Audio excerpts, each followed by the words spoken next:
The sun scorched the earth. The cicadas chirped incessantly as if they were losing their breath. Tang Yinyin stood in front of the old agricultural bank, her hand clutching the flimsy bank card tightly. In front of her was Lu Chengyi. He smiled elegantly, his forehead drenched in sweat. He whispered his thanks and reached out to take the card. No way out. Tang Yinyin wanted to scream, wanted to hold on to her family's assets, but her body was rigid. An invisible force controlled her. For the past 15 years she had been trapped in this state of helplessness. Her soul was awake, but her body acted like a fool. She was originally a slacker who liked to live a quiet life in the countryside. But Lu Chengyi's arrival had ruined everything. Every time she met him, she turned into a brainless supporting character, doing all the dirty and heavy work for him. She even stole the household registration book to sell their house and give him the money. On what grounds? This man only knew how to scheme and despise her.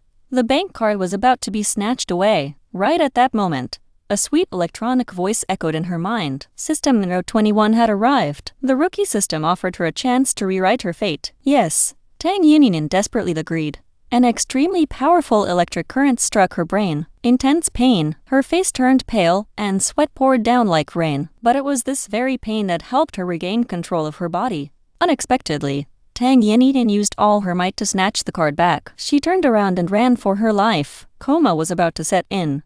She had to escape before Lu Chengyi could steal the password. Lu Chengyi was stunned for a second, then immediately gave chase. His face showed a cruel expression. There were only 10 days left until the apocalypse. He needed this money to hoard supplies in his pocket dimension. As he chased her, he pretended to shout, telling everyone around that she was just his girlfriend throwing a tantrum. What a bastard. Tang Yinyin was furious, but her vision was already blurring. Her legs wobbled and her head spun. And then, she slammed into a chest as solid as iron. Her nose throbbed with pain, and tears streamed down her face. She looked up and saw broad shoulders and skin the color of wheat bronze. On the verge of fainting, Tang Yinyin used her last bit of strength to grab the man's waist. "Save me," she whispered before losing consciousness. The man frowned. He easily hoisted her up with one hand, gripping her slender waist tightly. Lu Chengyi caught up, intending to use his polished appearance to demand her back. He claimed she had heatstroke and needed to go to the hospital. However, the strange man just gave a cold click of his tongue. He ignored the explanation, scooped Tang Yinyin up, and strode away. Lu Chengyi was furious. He had treated her as his property for the past month, but seeing a police car in the distance, he was forced to stop. He gritted his teeth and glared at the tallback retreating into the distance. He would remember this grudge.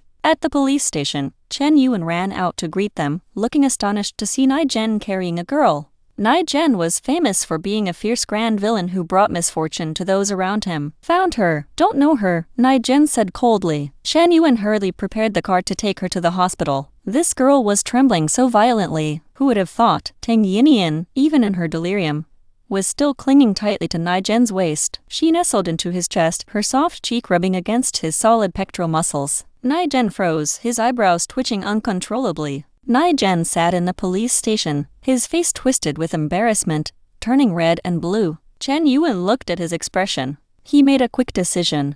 "Boss Nie, why don't you just take off your belt?" Nie Gen stared at him gloomily. "Dark, dangerous." Chen Yuan swallowed hard. "I mean, that little girl lacks a sense of security. I have a spare rope here." Nie Gen took the rope. He walked out of the police station. The summer air felt thick and heavy. He pulled a cigarette from his pocket and lit it. Far away, the police car sped off into the distance. He paused. The image of that little girl flashed in his mind. She had clung to him so tightly. Her long, thick eyelashes had trembled against his chest. Nie Gen went to take a drag from his cigarette.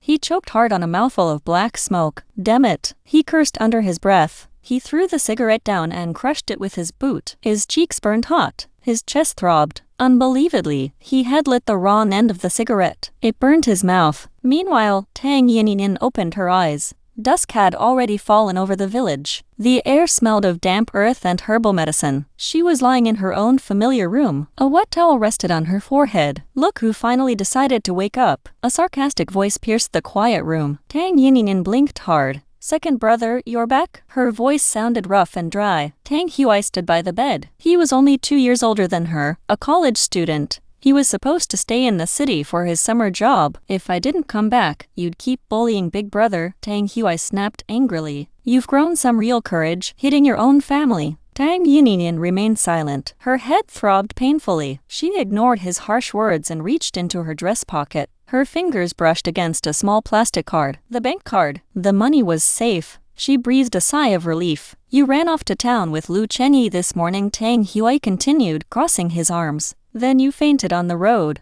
Mom. And I had to fetch you from the hospital. The doctor said it was just a severe heat stroke. They gave her some medicine and sent her home immediately. The hospital beds were crowded. However, Tang Hui noticed something strange. He looked down at the object clenched tightly in his sister's arms. Your taste in men is truly terrible. Tang Yinyin looked confused. She didn't understand. Can't you feel what you're holding? Tang Hui rolled his eyes. Tang Yinyin looked down. A hard, cold sensation pressed against her chest. It was a thick leather belt, pure black. The edges were deeply scored with fresh fingernail marks. Suddenly, her memory rushed back. Before passing out, she had grabbed a strange man's belt. She had cried and begged for help. Her own fingernails were jagged and broken. Ouch! Her fingertips began to ache. Her face flushed a deep, burning crimson from utter mortification. Tang Hui sighed in irritation. He didn't want to deal with this anymore. Think about how you'll explain this to Mom and Dad. The door slammed shut. Tang Yinyin felt a wave of anxiety. She set the leather belt aside, got out of bed, and locked the door. System, are you there? She whispered into the empty room. I am here. Host, the cute electronic voice of System 021 replied instantly. Tang Yinyin asked if they could turn back time. She wanted to undo the house sale. We haven't bound our souls yet. Host, System 021 explained the situation. Tang Yinyin listened, stunned. Unexpectedly, her intense pain earlier wasn't caused by System 021. It was her original hidden system fighting back. System 021 was just a rookie intern. It hadn't realized Tang Yinyin already carried a system. The two systems had engaged in a fierce digital battle inside her soul. The situation was urgent, System 021 said apologetically. I had to use illegal methods to cripple the other system. Now you must choose between us. The old system was called the devoted cannon fodder system. I choose you, Tang Yinyin said without a single second of hesitation. Right at that moment, a piercing shriek echoed in her mind. How dare you betray me? You cruel woman. What about our years of affection? Affection? It had possessed her body for 18 long years, turning her into a brainless puppet. System 021 immediately began the binding process.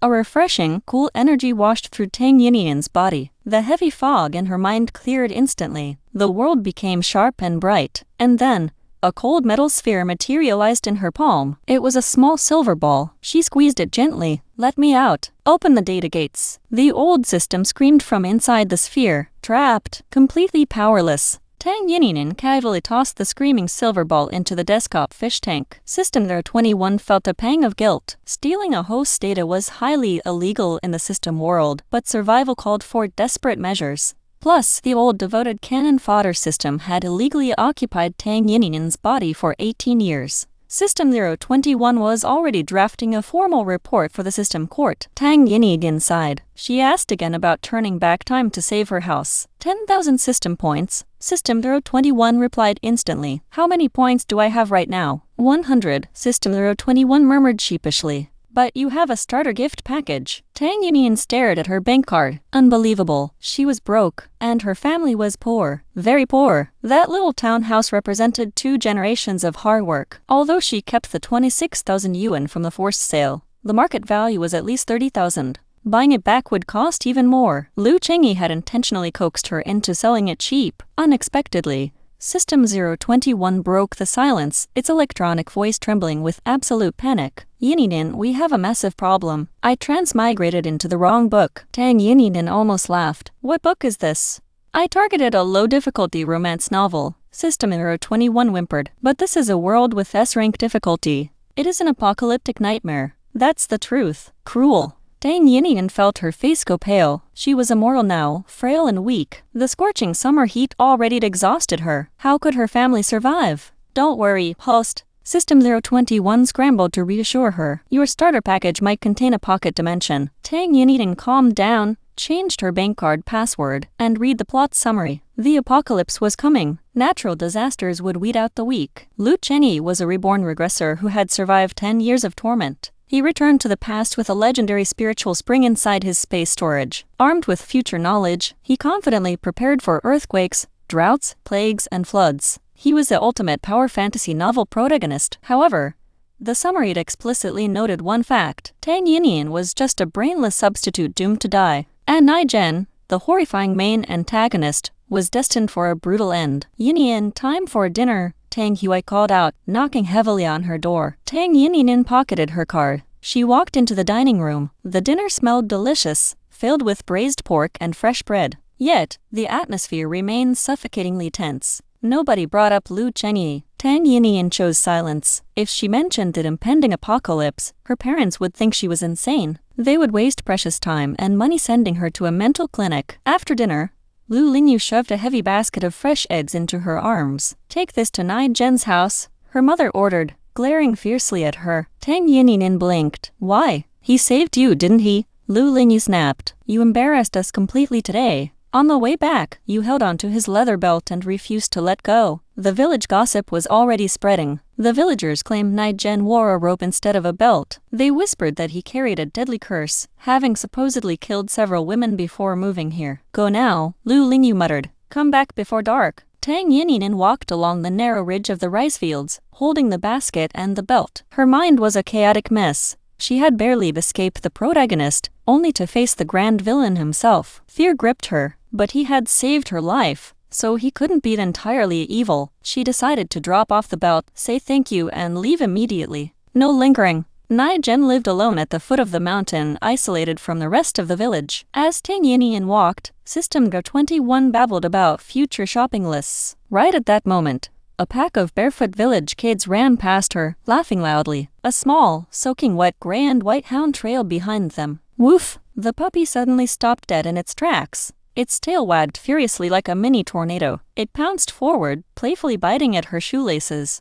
So strange. Tang Yinyin froze. A little boy blinked up at her. "Sister Yinyin, is that brother Nie Gen's belt?" Tang Yinyin froze. She couldn't say yes, but she couldn't say no either. The boy giggled. "Are you looking for him? He's down by the river catching fish. That puppy little Hoi is his. He smells his master on you." So strange. Tang Yinyin looked at the sky. It was nearly 6 in the evening. "Who catches fish at this hour?" "He said the weather is too hot," the boy added. "He feels restless." Tang Yinyin followed little Hoi down to the riverbank. She spotted him immediately. The man waded through the water wearing nothing but faded jeans. A piece of wild grass held up his pants. His upper body was completely bare. Under the brilliant golden sunset, his bronze muscles gleamed like polished metal. Unbelievable. He held a sharpened wooden stake, heavily laden with freshly caught fish. "Brother Nie Gen," she called out, raising the leather belt high. "I came to return this." Nie Gen's long eyelashes flickered. He glanced at her pale, white arms, which were still covered in faint red pressure marks from his grip. Suddenly, he plunged back down into the deep water. Tang Yinyin waited.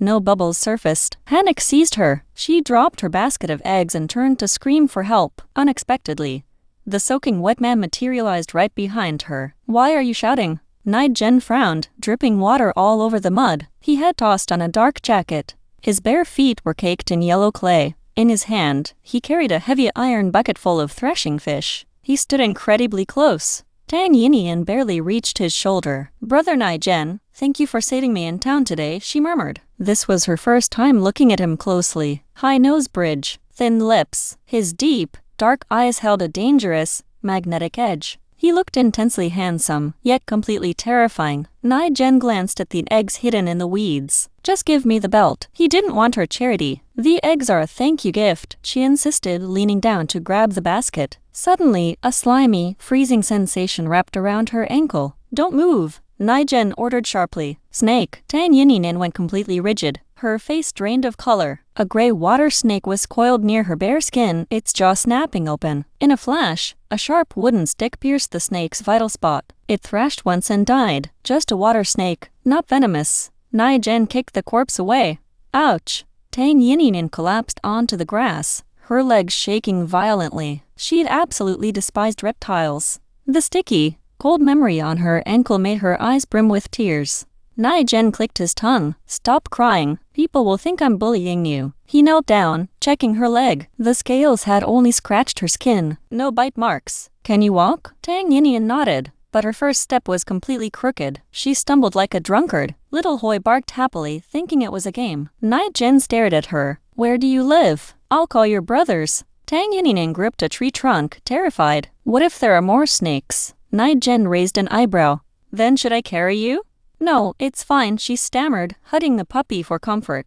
Brother Nie Gen, can you leave little Hoi and the belt with me? She wanted a weapon and a guard. Nie Gen didn't argue. He walked away to scout the path. However, she underestimated the dog. Nie Gen hadn't even gone 10 meters before little Hoi happily retrieved the dead snake and dropped it right at her feet. Tang Yinyin shrieked. Nie Gen crushed his newly lit cigarette. He marched back, grabbed her, and hauled her onto his back. Light as a feather, he muttered, frowning. His back was massive. His stride was rock solid. Although his clothes were damp, a fierce heat radiated from his skin, slowly bringing the color back to her cheeks. But as her panic faded, awkwardness set in. His back felt like solid iron. They were pressed far too tightly together.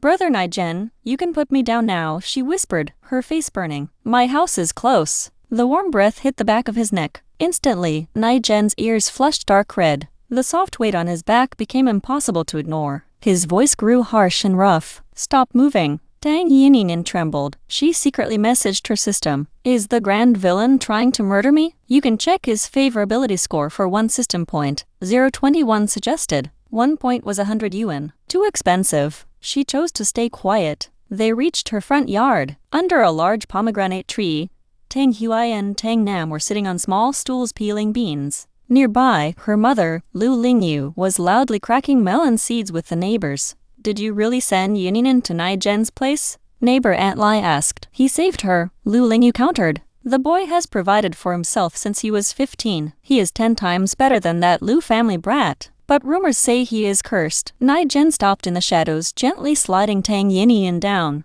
She hurriedly straightened her rumpled floral dress. Who knows if he'll bring bad luck to your girl? Aunt Wang sneered from the yard. Suddenly, 2 large, calloused hands clamped tightly over Tang Yinyin's ears. Warmth blocked out the cruel words. She looked up into his pitch-black eyes. After a long silence, he withdrew his hands, his thumb lightly brushing the rim of her ear. He patted her head. Go inside. His deep voice softened slightly. Yin, and then, he vanished into the darkness. Tang Yinyin stood alone. She looked down. In her rush, she hadn't given him the eggs. Even worse, he had left his entire iron bucket of fresh fish with her. Mom is going to kill me, she wailed internally to her 21. Host, why don't we use the starter gachapon? 021 suggested. The system shop was full of treasures, but everything was wildly expensive. Space storage from cultivation realms cost thousands of points. Even a basic sci-fi storage necklace cost 100 points for a tiny 10 cubic meter slot. Let's pull a high-tier gachapon directly, Tang Yinyin commanded. A glowing white interface exploded before her eyes with dramatic music. 3 main options appeared. A magical healing dew from a beastman world. A giant military combat mech equipped with a nuclear laser cannon. And finally, a B-rank upgradable space storage from a cultivation world. It came with 100 cubic meters of room and a predictive spiritual spring that could sense danger. The perfect fit. For a weak mortal, this was a lifesaver. It's currently on sale. 021 noted. You can trade all 8 starter pulls plus 90 system points for it. Tang Yinyin didn't hesitate. She authorized the trade, leaving herself with a measly 10 points. With a quiet thought, she tested her new power. The basket of eggs and the heavy bucket of threshing fish instantly vanished into her mind. Safe. Across the yard, her mother was cracking melon seeds faster and faster. That meant she was losing patience. Tang Yinyin took one last look at the dark path where Nie Gen had disappeared, turned around, and bolted inside. Aunt Wang chewed her last melon seed and grunted. Time for me to head back, Ling. It's pitch black out. The other neighbors gathered their children and left. The gossip session was officially over. Tang Hui and Tang Nam carried the baskets inside, their expressions grim. Tang Yinyin stood in the yard, holding her empty hands nervously.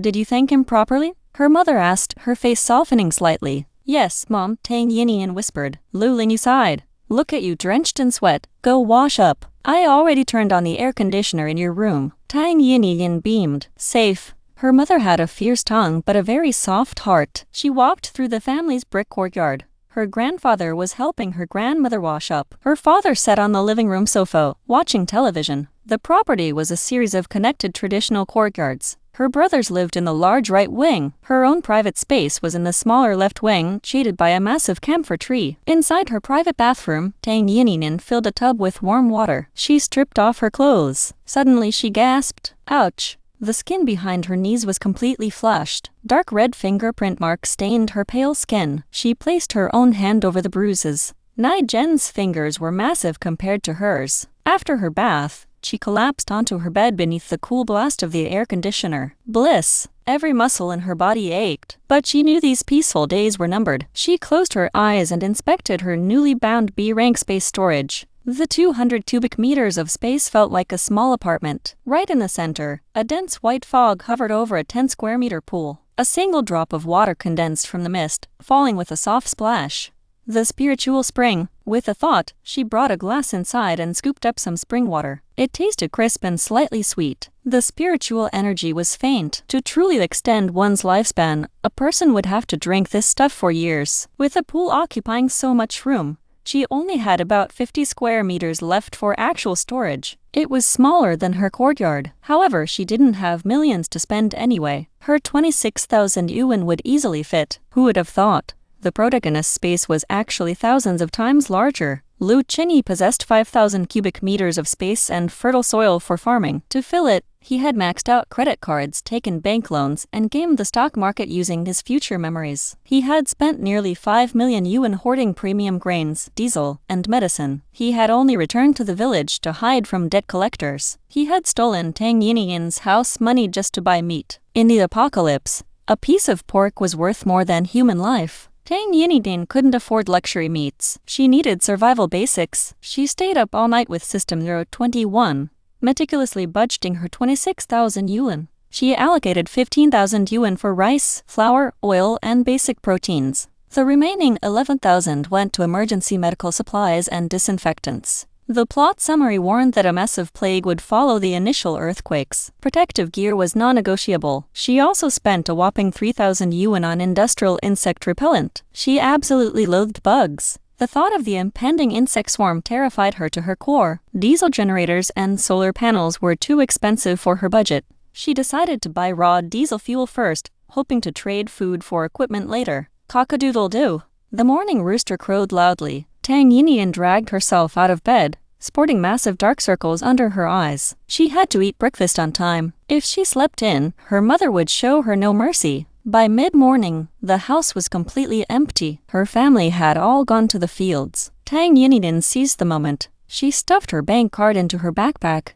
changed into thick long-sleeved clothes, and wheeled her bicycle out. She pedaled furiously under the scorching sun for 2 agonizing hours until she reached the town's bus station. There was no time to lose. This sudden disappearance would break her family's hearts, but survival came first. She would apologize later. She paid 50 yuan for a long-distance bus ticket to City F in the neighboring province. To avoid running into Lu Chenyi, she spent 1 precious system point to track his exact coordinates. By afternoon, she arrived in the bustling city. She wolfed down 2 plain buns and bought a cheap, second-hand smartphone for 300 yuan. After activating a SIM card, she contacted a warehouse manager in the suburbs. System 021 had prelocated the spot. She spent the entire afternoon sprinting between wholesale grain factories. By dusk, she met the warehouse owner, a stylish woman who agreed to a 10-day lease for 1,000 yuan. Tang Yinyin transferred the cash and took the keys. "I'm leaving now," the woman said politely. "Lock the doors tight if you're staying overnight." The industrial suburb was bright,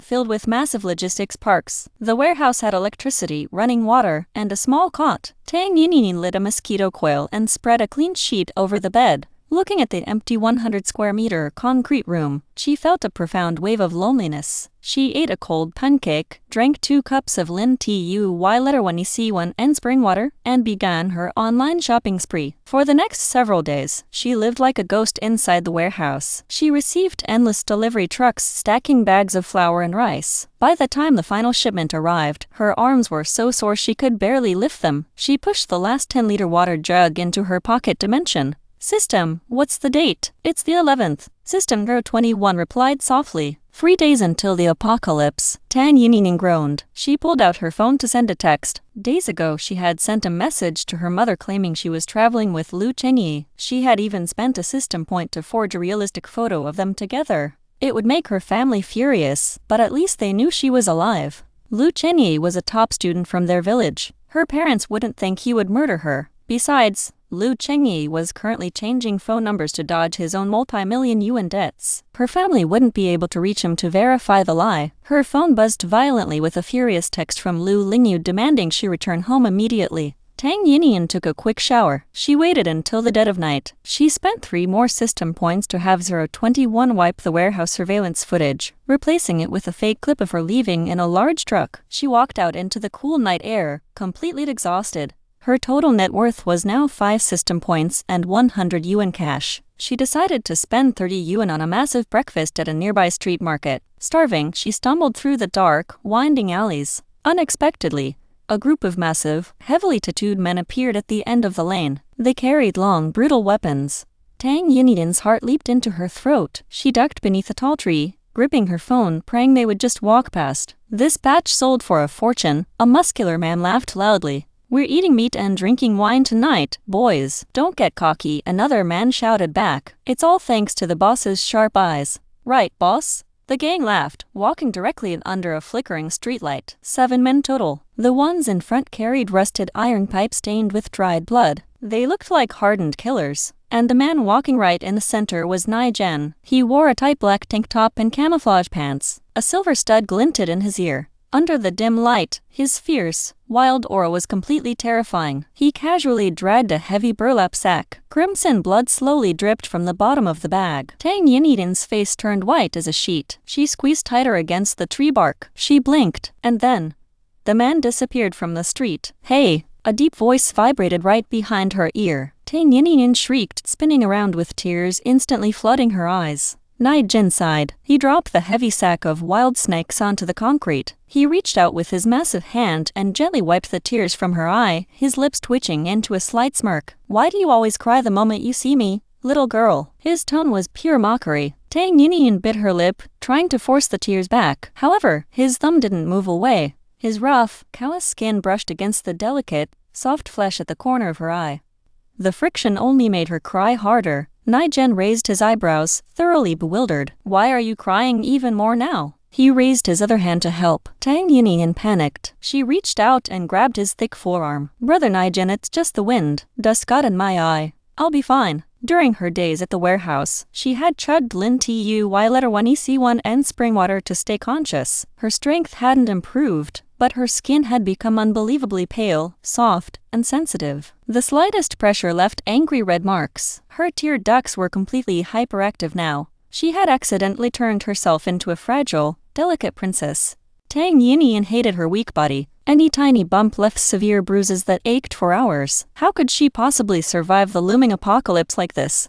System 021 quickly reassured her. It was just an early sign of her senses evolving. Drinking more Lin Tu letter 1 EC1 and spring water would solve it over time. Nie Gen stared down at her. The little girl had been missing for days. Now, her soft voice sounded slightly raspy. Her pale, beautiful face was completely crumpled. Her lips and eyes flushed deep red. Half of her face rested inside his massive palm. Her skin felt incredibly silky under his fingertips. Yet, tears kept flowing from her eyes. She looked like she had been brutally bullied by him. Nie Gen's dark eyes grew heavy. He couldn't resist pinching her cheek, applying too much pressure. Sharp red finger marks immediately bloomed on her soft skin. "Ouch!" Tang Yinyin cried even harder. Nie Gen froze. He quickly pulled his hand back, pretending he did nothing wrong. He turned to his stunned crew and cleared his throat roughly. "What are you looking at?" he snapped. The men looked away, thoroughly amused. They were watching him bully a helpless girl, obviously. The buff man at the front, Da Niu, shook his head. He picked up the heavy sack of snakes Nie Gen had tossed aside. He nudged the guy next to him with an elbow. "Hey, who's I?" Da Niu said loudly.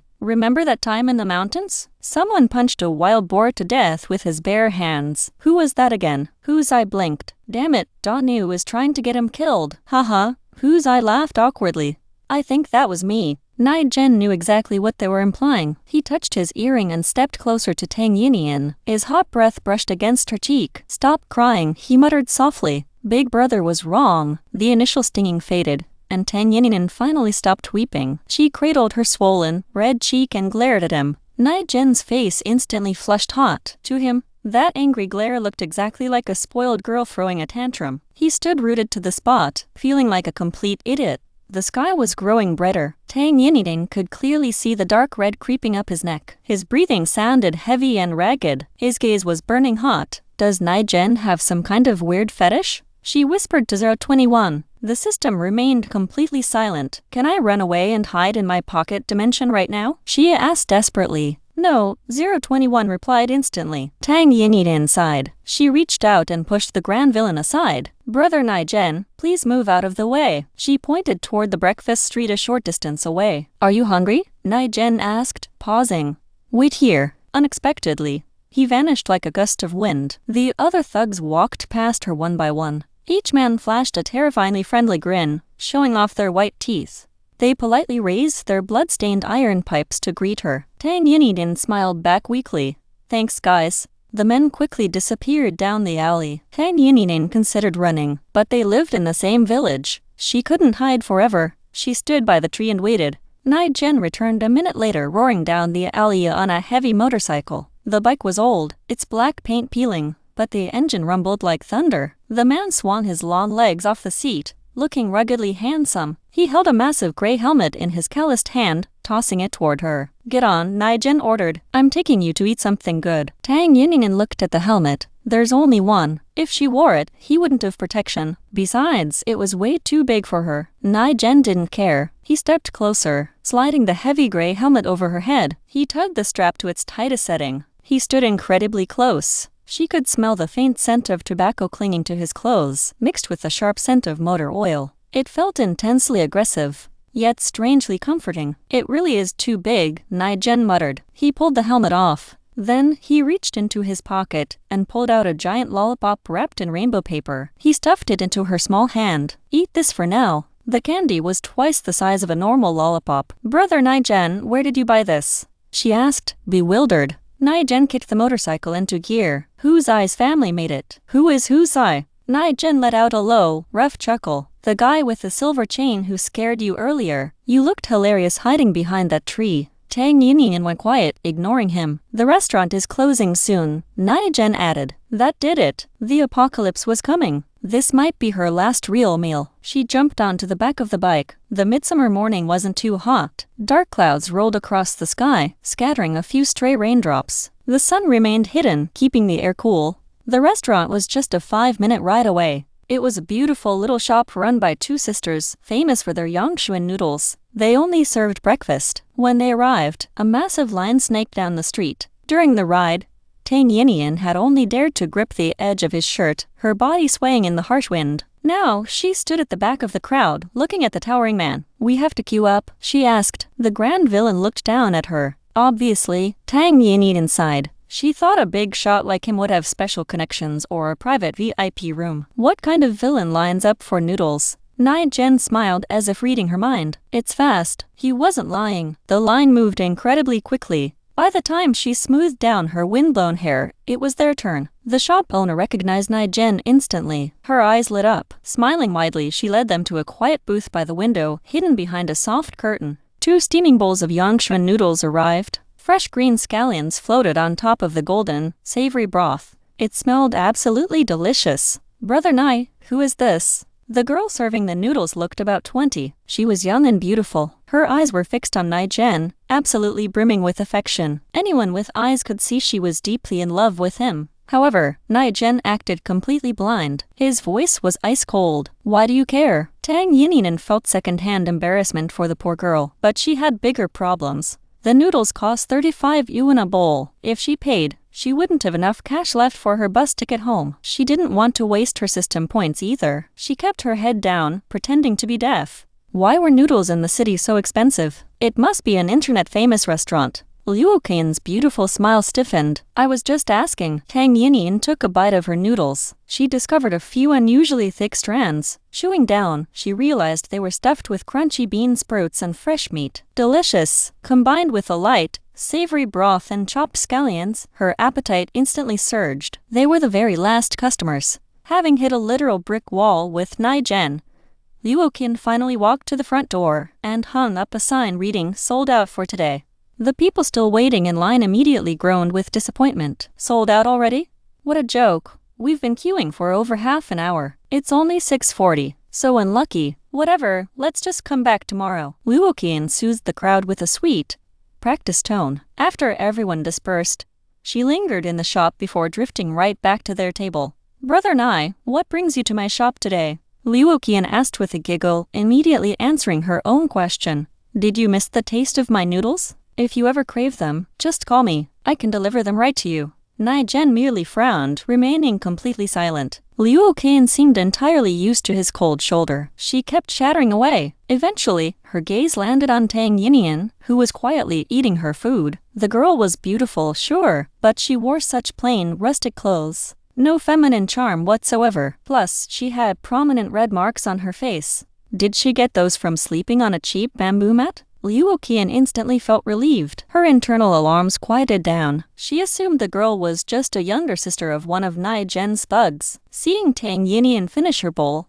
Liu Qian enthusiastically offered to fetch her another portion. Tang Yinyin beamed, thanking her sweetly. You're so kind, sister. Nie Gen watched her smile. She didn't seem to care about Liu Qian's obvious flirting at all. His jaw clenched. The words heartless little brat stuck in his throat, making him intensely irritated. His face darkened. The moment Liu Qian set down the fresh bowl of noodles, Nie Gen grabbed his chopsticks, snatched the vast majority of the food right out of Tang Yinyin's bowl and wolfed it down in 2 massive bites. Tang Yinyin stared at him. Unbelievable. Before they could even finish, a sudden torrential downpour erupted outside. The remaining customers panicked, asking the staff for umbrellas. Liu Qian told them she had spares and hurried to the back storage. With the other guests gone, Tang Yinyin couldn't resist asking, Brother Nie Gen, exactly how old are you? Why did he act like such a child? Nie Gen was currently brooding over whether he lacked male charm. Hearing her question, he blurted out, over 20. Is that big enough for you? He was referring to his humanoid form's rough age estimate.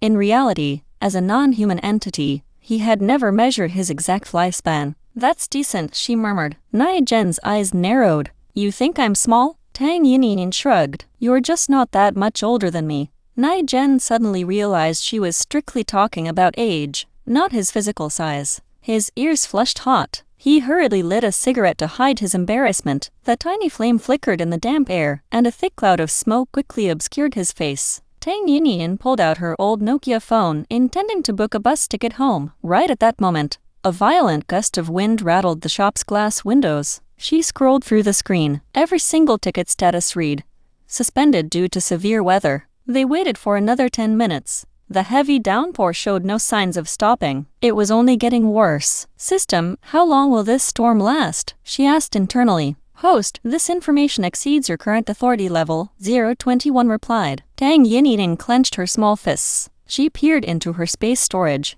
checking the Lin TUY letter 1EC1N springwater pool that was supposed to predict danger. The previously peaceful white mist was now boiling violently. The vapor was slowly turning pitch black. Her heart sank. This storm wasn't going to clear up. If the primary disaster of the apocalypse was a massive global earthquake, this torrential rain was the catalyst forcing everyone to stay trapped indoors. System, we can't delay this anymore. Start the sequence. She knew the end of the world was coming. In a chaotic era, her individual strength was severely limited. She had already formulated a plan with 021 to inject prophetic dreams into random military soldiers across major bases. She hoped it would help them prepare for the cataclysmic earthquake in 3 days. Originally, she wanted to wait until the day before the disaster, but this storm made travel impossible. Under normal sunny skies, dreaming of an earthquake might make people cautious. In a massive storm, a weird dream would just be dismissed as nonsense. She had to maximize the supernatural impact of her warning right now. But Host,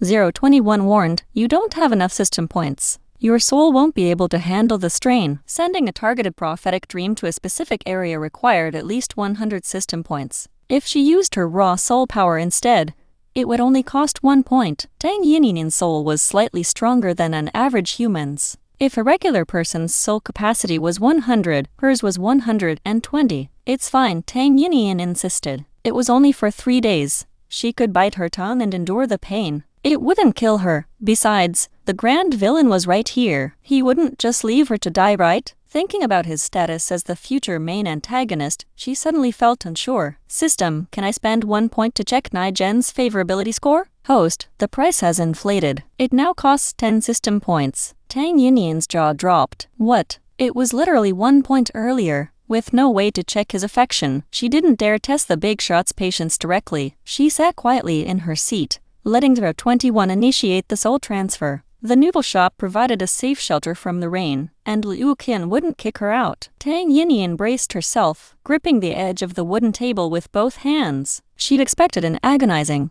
soul-tearing pain that would leave her half-dead. If things went south, she planned to just pass out on the table. Unexpectedly, before she could even flinch, 021 chimed in. "Host, it's complete." Tang Yinyin rubbed her forehead. That fast? She hadn't felt a single thing. Outside, the heavy sheets of rain seemed to thin out slightly. Nie Gen crushed his cigarette butt with a rough thumb. He pulled out a 50-yuan note and a 20-yuan note from his pocket, slapping them firmly under his empty bowl. "Let's go," he grunted. The shop was practically empty now. Liu Qin emerged from the back holding a raincoat. "Brother Nie, it's pouring out there. Why don't I drive both of you back in my car?" Her sister, Liu Wei, stepped out of the kitchen with a warm smile, supporting her sibling. "She's right, Brother Nie. Leave the motorcycle here. You can have Huzai and the guys fetch it once the storm passes. It doesn't matter if a tough guy like you gets soaked. But this little sister looks fragile. She'll definitely get sick." Tang Yinyin nodded in agreement. She opened her mouth to accept the ride, but the grand villain gave her a terrifying look. His jaw clenched tightly. Dark, murderous intent rolled off him. His face practically screamed that he would murder her if she dared to agree. Tang Yinyin shut her mouth instantly. Nie Gen snatched a raincoat from Liu Qin. He stuffed Tang Yinyin into it rather roughly, shoved the heavy helmet onto her head, and barked, "Let's go." Without giving her a chance to speak, he dragged her out and kicked the motorcycle to life. Outside, the sky was pitch black. The rain had thinned, but the wind howled furiously. Rain soaked Nie Gen's short black hair, water running down his face before he casually wiped it away with a calloused hand. His long eyelashes were beaded with moisture. Looking at the small, delicate girl shivering under the awning, he suddenly regretted his anger. Nie Gen blocked her path with the bike and tilted his chin up. "Stay here. I'm leaving. Today is Saturday," he said, his deep voice carrying over the sound of the storm. Liu Qian's shop closes on Sundays so they can restock in town. Stay with them for the night. Take a bus home tomorrow. Tell them I said so, they'll agree. Water streamed down his muscular arms, pooling at his bronze waist. His wet tank top clung tightly to his torso, revealing crisscrossing scars beneath the fabric. Tang Yinyin looked at the wrinkled bills he had left under his bowl. Her legs refused to move. The storm was getting worse. Her apocalypse survival plans had to change. "What if I want to follow you?" she asked. Nie Gen frowned, then suddenly smirked. Strange emotions flashed in his dark eyes like swirling stars. He let out a cold laugh. "Follow me? To freeze in the rain and sleep in a warehouse?" He gave her a look that plainly asked if she had brain damage. Tang Yinyin was left completely speechless. The man twisted the throttle to leave. Tang Yinyin lunged forward, grabbing the back bar of the motorcycle. The heavy bike ground to a halt under her weight. "Damn it! Do you know how dangerous that is? Who taught you to grab a moving vehicle?" Nie Gen's voice exploded with rage. Tang Yinyin ignored the shouting. She scrambled onto the back seat, gripped the fabric of his shirt tightly, and urged, "Brother Nie Gen, hurry up and drive. The rain is picking up." Nie Gen's eyelid twitched. He opened his mouth to argue, but ultimately closed it, tight-lipped and silent. The motorcycle tore down the bumpy road. Thick mud splattered over Tang Yinyin's shoes as the bike jolted violently. Her body thrown forward, she pressed her ear flat against his massive back. She could hear his heart beating, fast, unbelievably loud. "If you're riding, ride properly," Nie Gen snapped irritably. "Why are you gluing yourself to my back?" Tang Yinyin rolled her eyes. "There are potholes in the road." "Oh," Nie Gen grunted. Yet, right after that, the bike mysteriously managed to hit every single pothole on the path. Jolted until her vision blurred, Tang Yinyin complained to System 21. "He definitely finds me annoying. He just can't bring himself to dump me on the road." She really was a nuisance. Their first meeting landed him in a police station with his belt stolen. Their second meeting forced him to carry her home past gossiping neighbors.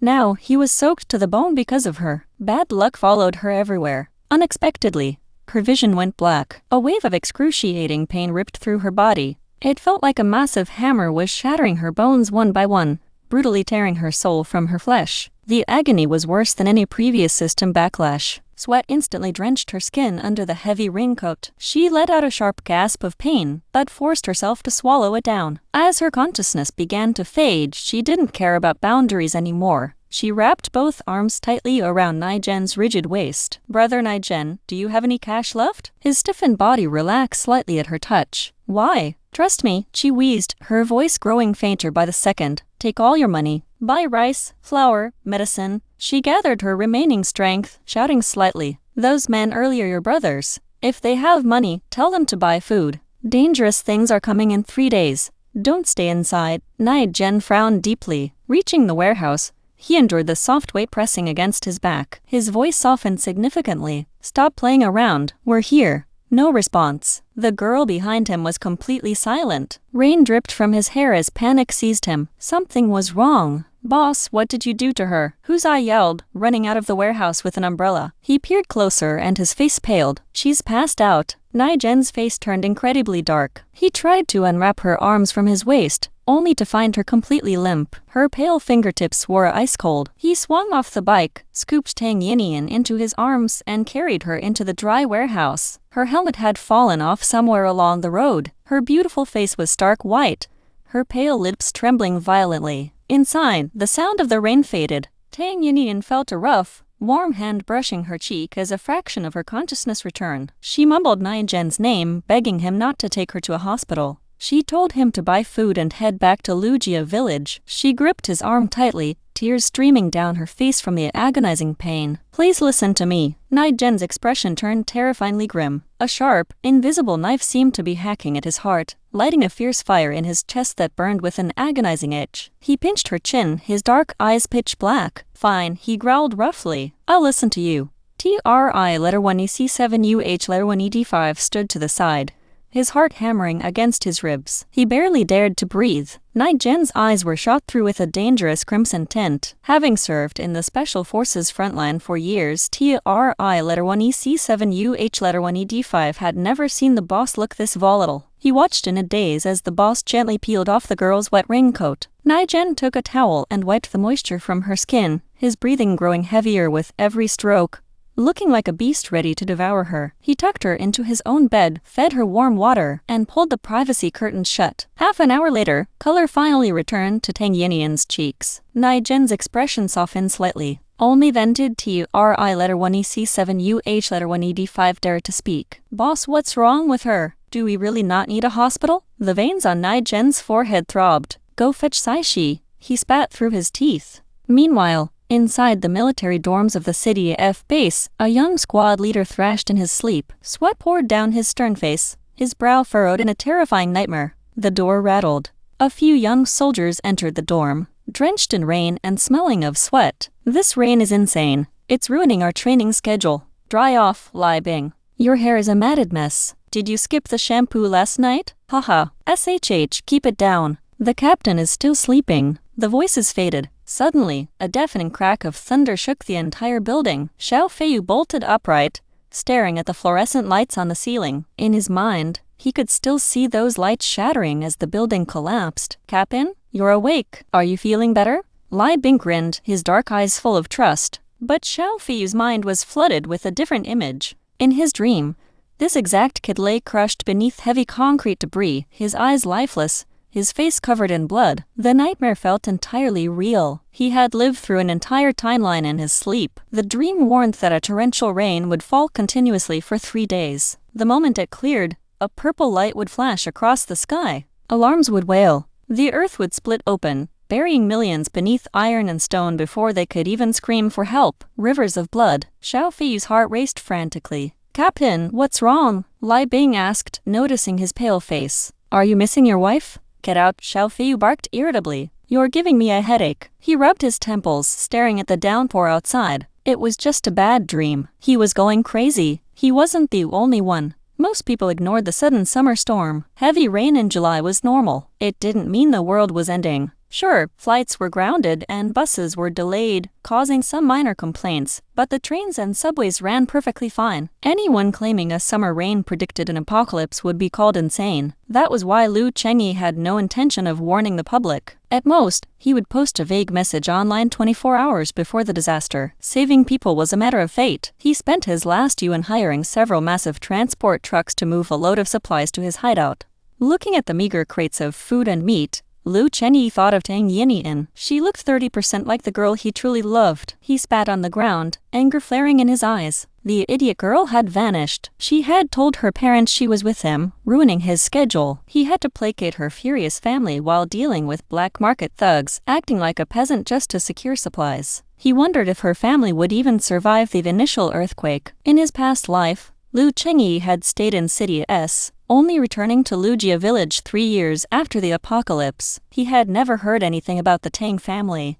They probably died during the earthquake or the subsequent plague and famine. If she survived, Lu Chenyi licked his lips, remembering her slim waist and beautiful face. Once the apocalypse hit and she came crawling to him for food, perhaps he would show some mercy and grant her family a lifeline. Tang Yinyin slept for a very long time. The consequences of draining her soul power were far more severe than she anticipated. System 021 had extracted 15 points of soul power all at once to spare her from prolonged, agonizing torment. During her feverish sleep, she felt drenched in sweat, then suddenly dry and warm. Voices drifted over her ears. Finally, the pain faded. Her consciousness returned. She opened her eyes to an unfamiliar concrete ceiling. A dim yellow bulb cast flickering shadows across the room. A stray mosquito buzzed near her face before a soft breeze blew it away. Click, clack, click, clack. A strange mechanical noise echoed beside the cot. Tang Yinyin pushed her aching body up, coming eye to eye with a small metallic creature. A tiny metal bear stood against the wall, its round antenna ears twitching. Its flashing red eyes instantly turned a solid green. A robotic tune began to play. Twinkle, twinkle, little star, how I wonder what you are. Tang Yinyin blinked. What? Right at that moment, a loud knock rattled the door. A woman with voluminous wavy hair, a leather jacket, and high heels strode into the room. Peering through the bead curtains, her voice sounded frosty and aggressive. You're awake. Hello, Tang Yinyin stammered. Where am I? Saishi crossed her arms. The boss's place. It took Tang Yinyin 2 seconds to process the words. Nie Gen's place? Did he actually bring her back to the warehouse? Where was he? Annoying brat. So many questions, Saishi snapped, her eyes scanning Tang Yinyin's pale face. Since you're awake, change your clothes and go home. The woman slammed the door shut with a loud bang. Tang Yinyin rubbed her aching temples. She looked around the concrete room. Resting beside the little metal bear was her white floral dress, neatly taken from her backpack. But right beneath the dress lay her undergarments, thoroughly washed and dried. Tang Yinyin froze. She looked down at herself. Her old clothes were gone. Instead, she wore a massive, oversized men's shirt. The coarse fabric rubbed against her sensitive skin, leaving faint pink marks. A familiar scent drifted from the collar. Her cheeks flushed scarlet. Tang Yinyin slumped in despair. System, she whispered, did Nie Gen change my clothes? No, post-021 replied. The woman outside did it. Tang Yinyin let out a massive sigh of relief. However, the system immediately added, but Nie Gen washed your dirty clothes. Stop talking, she groaned. Blushing furiously, she tore off the Grand Villain's oversized shirt and scrambled back into her floral dress. But the shirt had been sitting on his bed too long. It smelled faintly of his cold tobacco scent. She got off the cot, neatly folded the blanket, and slid into her shoes. She had been unconscious for 2 entire days. Today was the absolute final day before the apocalypse. The torrential rain had hammered the earth for 48 hours straight, finally pausing just hours ago. Nie Gen had brought her back last night, but he was already gone. The system attached to that face-slapping novel has been highly active today, 021 reported. My data stream indicates Lu Chenyi is returning this afternoon. The previous system, coded 9678, had been thrown into a desktop fish tank by Tang Yinyin. Now, 021 kept it locked up in a data cage, squeezing it for info whenever necessary. Lu Chenyi's return was entirely expected. Urban areas were packed with high-rise buildings. When the global earthquake struck, escaping from narrow residential streets would be impossible without a massive open square nearby.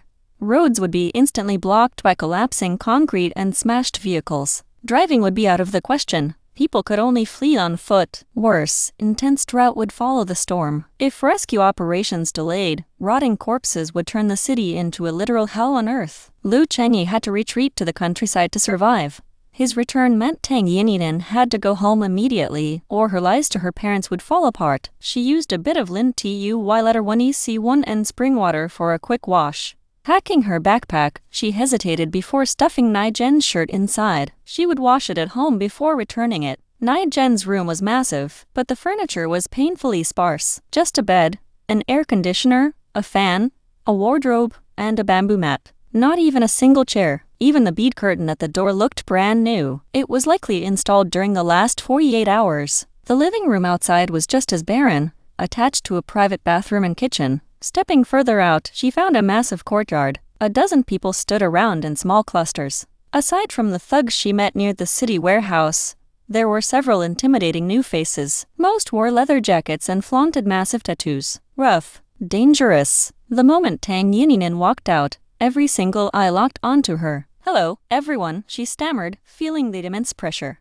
"My name is Tang Yinyin." Yinyin, what a beautiful name, a sweet, slightly neutral voice chirped. Tang Yinyin turned toward the sound. A girl in a flamboyant black dress stood there. She looked young, sporting flawless makeup and stylish platform shoes. If you ignored the heavy electric baton strapped to her waist, she looked exactly like a cute girl next door. "My name is Chang Yu," the girl said, extending a slender, manicured hand. Suddenly, she leaned in close and winked. "The boys are just curious about you. No bad intentions. Take my hand, and this sister will walk you home." "Okay, little sister?" Before Tang Yinyin could respond, a freezing voice barked from behind. "Chang Yu, do you have a death wish?" Tang Yinyin jumped. She spun around to find Zaishi glaring at them. "I'm not looking for trouble. Why are you always yelling at me?" Chang Yu pouted, looking entirely aggrieved. "I just wanted to chat with Sister Yinyin." The atmosphere in the courtyard grew incredibly bizarre. "I think I should head home now," Tang Yinyin murmured. Sensing danger, she bolted out of the yard. Zaishi frowned but followed her out. Once they cleared the gates, Zaishi's face went cold. "Chang Yu is a man." Tang Yinyin froze. "A boy?" She honestly hadn't noticed. Perhaps her shocked expression was too comical, because Zaishi's harsh gaze softened a fraction. "Yeah, he loves targeting naive, easily fooled girls like you. He's great at playing sweet and innocent, but he's a rabid dog at heart. None of his sisters ever end up with a good conclusion. Stay away from him." Tang Yinyin nodded rapidly. "Thank you. Don't thank me," Zaishi snapped. Regaining her frosty composure, she adjusted her bright red lipstick, swept her eyes over Tang Yinyin, and turned on her heel. "I only warned you because I didn't want to watch the boss beat Chang Yu to death. Don't flatter yourself." Tang Yinyin was left speechless. She couldn't even ask about Nie Gen now. Internally, 021 scanned Zaishi's hidden metrics. "Host, Zaishi doesn't actually hate you. She's just a classic tsundere. Cold outside, warm inside." Tang Yinyin sighed heavily. "I'm just wondering what kind of massive criminal syndicate is Nie Gen running?" His subordinates were terrifying, elusive, and covered in tattoos. They lived in a broke mountain village, but he was their absolute overlord. They threw around threats like death wish constantly. Extremely suspicious. 021 went silent for 2 seconds. Suddenly it chimed happily. "Oh, host, you just unlocked an achievement." Tang Yinyin's eyes lit up. "An achievement? Does it give system points?" She only had 5 points left. She still needed to post a global warning later. "Broke, miserably broke." The system flashed the achievement screen. A familiar white interface popped up. Bright gold text glowed above 2 stick figures holding a banner. "Congratulations! You have unlocked a D-tier or achievement. The woman in the boss's room." Automatically converted into a D-tier achievement card. Fine print listed underneath. "The boss has always avoided women." Suddenly, a girl appeared in his bedroom for 2 days straight. The boys and I are completely stunned. Card instructions. Active skill. Single use. To activate, scream loudly. "I am the woman in the boss's room." This inflicts a psychological strike on all enemies within a 100-meter radius, freezing them in place for 66 seconds. Targets lose all combat capabilities during this duration. Tang Yinyin stared. Unbelievable. Since when did 021 possess crowd control combat skills? The trigger method was mortifying, but a wide area stun card was incredibly rare. It would be perfect for self-defense or dealing with future mutant insect swarms. But screaming that specific phrase? Too embarrassing. Absolutely humiliating. Clutching the skill card, Tang Yinyin walked home in a total daze. The moment she crossed the threshold, a brutal scolding hit her. "Where the hell have you been? Are you trying to give me a heart attack?" Lu Linyu exploded. She grabbed Tang Yinyin's arm and began smacking her backside with a rattan switch. This time, her doting grandparents and father Tang didn't stop it. Her eldest brother, Tang Nan, watched with a pained expression, but he didn't intervene either. His little sister had vanished for days with a man. Her reputation in the village was shattered. The family didn't actually care about rumors. They were just terrified that she had been hurt or abused. For the past few days, Her parents hadn't eaten and Tang Hui hadn't slept a wink. Her grandparents had walked up to the town multiple times searching for her. Every family member looked exhausted and gaunt. Tang Yinyin burst into tears. Her physical senses were highly amplified now. The pain was agonizing, sharp, real. Seeing her weep, Lu Lingyu's heart finally softened. She stopped the beating but locked Tang Yinyin in the courtyard, ordering Tang Hui to guard the door. "Stop crying. Those tears look so fake." "Mom barely used any force," Tang Hui muttered, crossing his arms. "You've got serious guts. Do you dare run off again?" Tang Yinyin collapsed onto a wicker chair, ignoring his teasing. "Second brother, did we sell our harvest yet?" "Not yet. It's been pouring for 2 days straight. Dad said if the rain stops tomorrow, he'll borrow Uncle Lai's truck to haul the grain to town." "Why?" "Good," she murmured. Unsold grain was a blessing. The earthquake would strike tonight. Her family owned a lot of land. This massive harvest would keep them fed for a long time during the upcoming crisis. Seeing her lapse into silence, Tang Hui kicked a pebble impatiently. "Where did you go these past few days? Can't you even tell your own brother?" They were close in age. Growing up, she was a sweet, compliant girl who could be easily bribed with snacks. Even after he left for college, she remained glued to his side whenever he visited. But lately, she was entirely different. Tang Yinyin stared at his handsome face for a long time. Tang Hui felt goosebumps rising on his skin. "I had a dream," Tang Yinyin said softly. "I dreamed that a massive downpour will hit tonight. Right after, an earthquake will strike."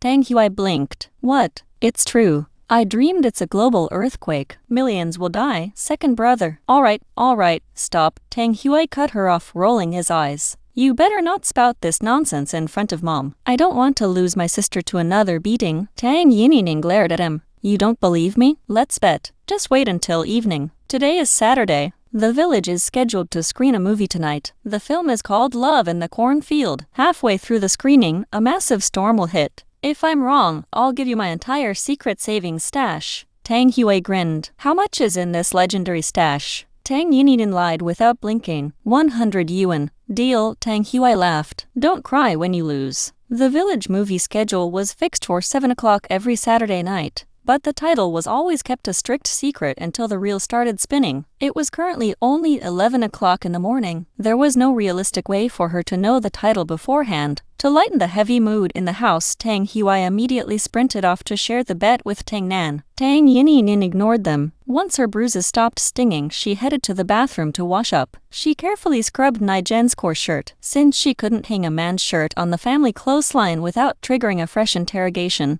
She secretly tucked it into her pocket dimension. Lying on her bed, she pulled out her old Nokia. The battery was miraculously full. 2 red notification dots blinked in her inbox. The sender name read, Nie Gen. The text was brief. "The doctor said you're fine. I brought you home. If you need anything, find Zaishi." A wave of warmth flooded her chest. She stared at his number for a long time, too nervous to dial. Instead, she typed a quick reply.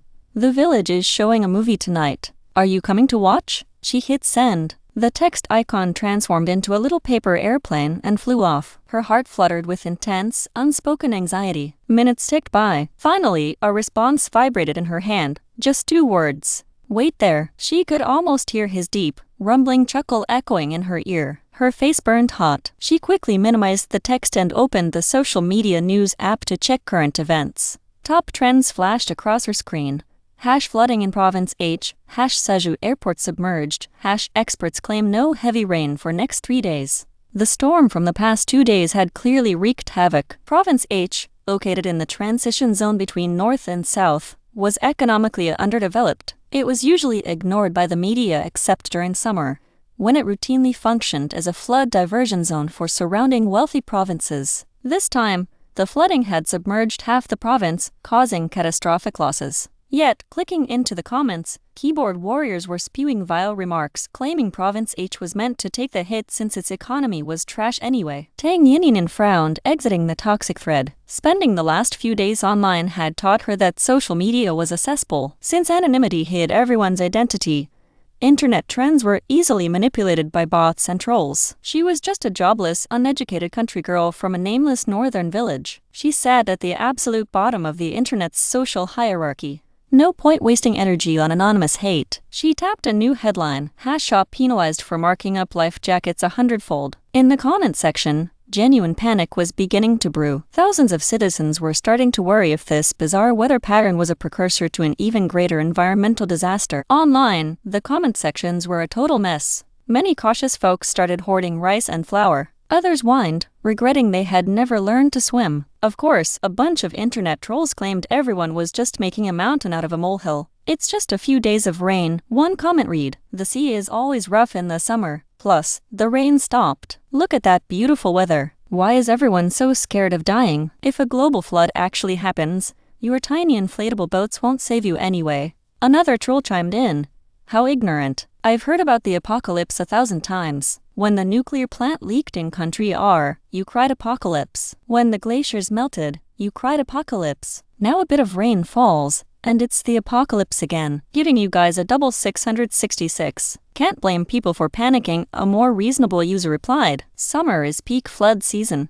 From what I know, several southern counties are completely underwater. Buying some emergency gear for the house is just common sense. As an office worker, I just hope the experts are right." Another wrote, "I really don't want to wade through water to get to work anymore." Tang Yinyin scrolled through the comments and sighed. Nobody knew this torrential rain was just the opening act. If she hadn't awakened her consciousness, she wouldn't have guessed either. The first disaster to completely shatter human order would be the massive global earthquake. 021. How long can my accumulated points keep a post on the trending topics? 5 minutes, the system replied. 1 point gets you 3 characters, punctuation included. Tang Yinyin stared at the screen. Unbelievable. That meant she could only afford a 15-character warning. Even formatting a catchy headline would drain her points. Correct, 021 confirmed. Tang Yinyin went completely silent, racking her brain to maximize the character count. Writing wasn't her strength. She deleted and edited over and over. Finally, she settled on a blunt, urgent message. Rain stops tonight,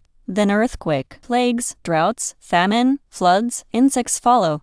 The extreme cold, the endless night, and the global awakening of supernatural abilities would have to wait. She simply didn't have enough points. Even with this short warning, she doubted many would listen. 021 took her draft, deducted every single point from her account, and pushed the anonymous post straight to the trending page. Tang Yinyin refreshed her phone. Comments flooded in instantly, mostly ridicule. "What idiot paid to put this trash on the trending page? Isn't the world messy enough? Hey, it's cyber police, someone is spreading rumors here. Arrest them immediately.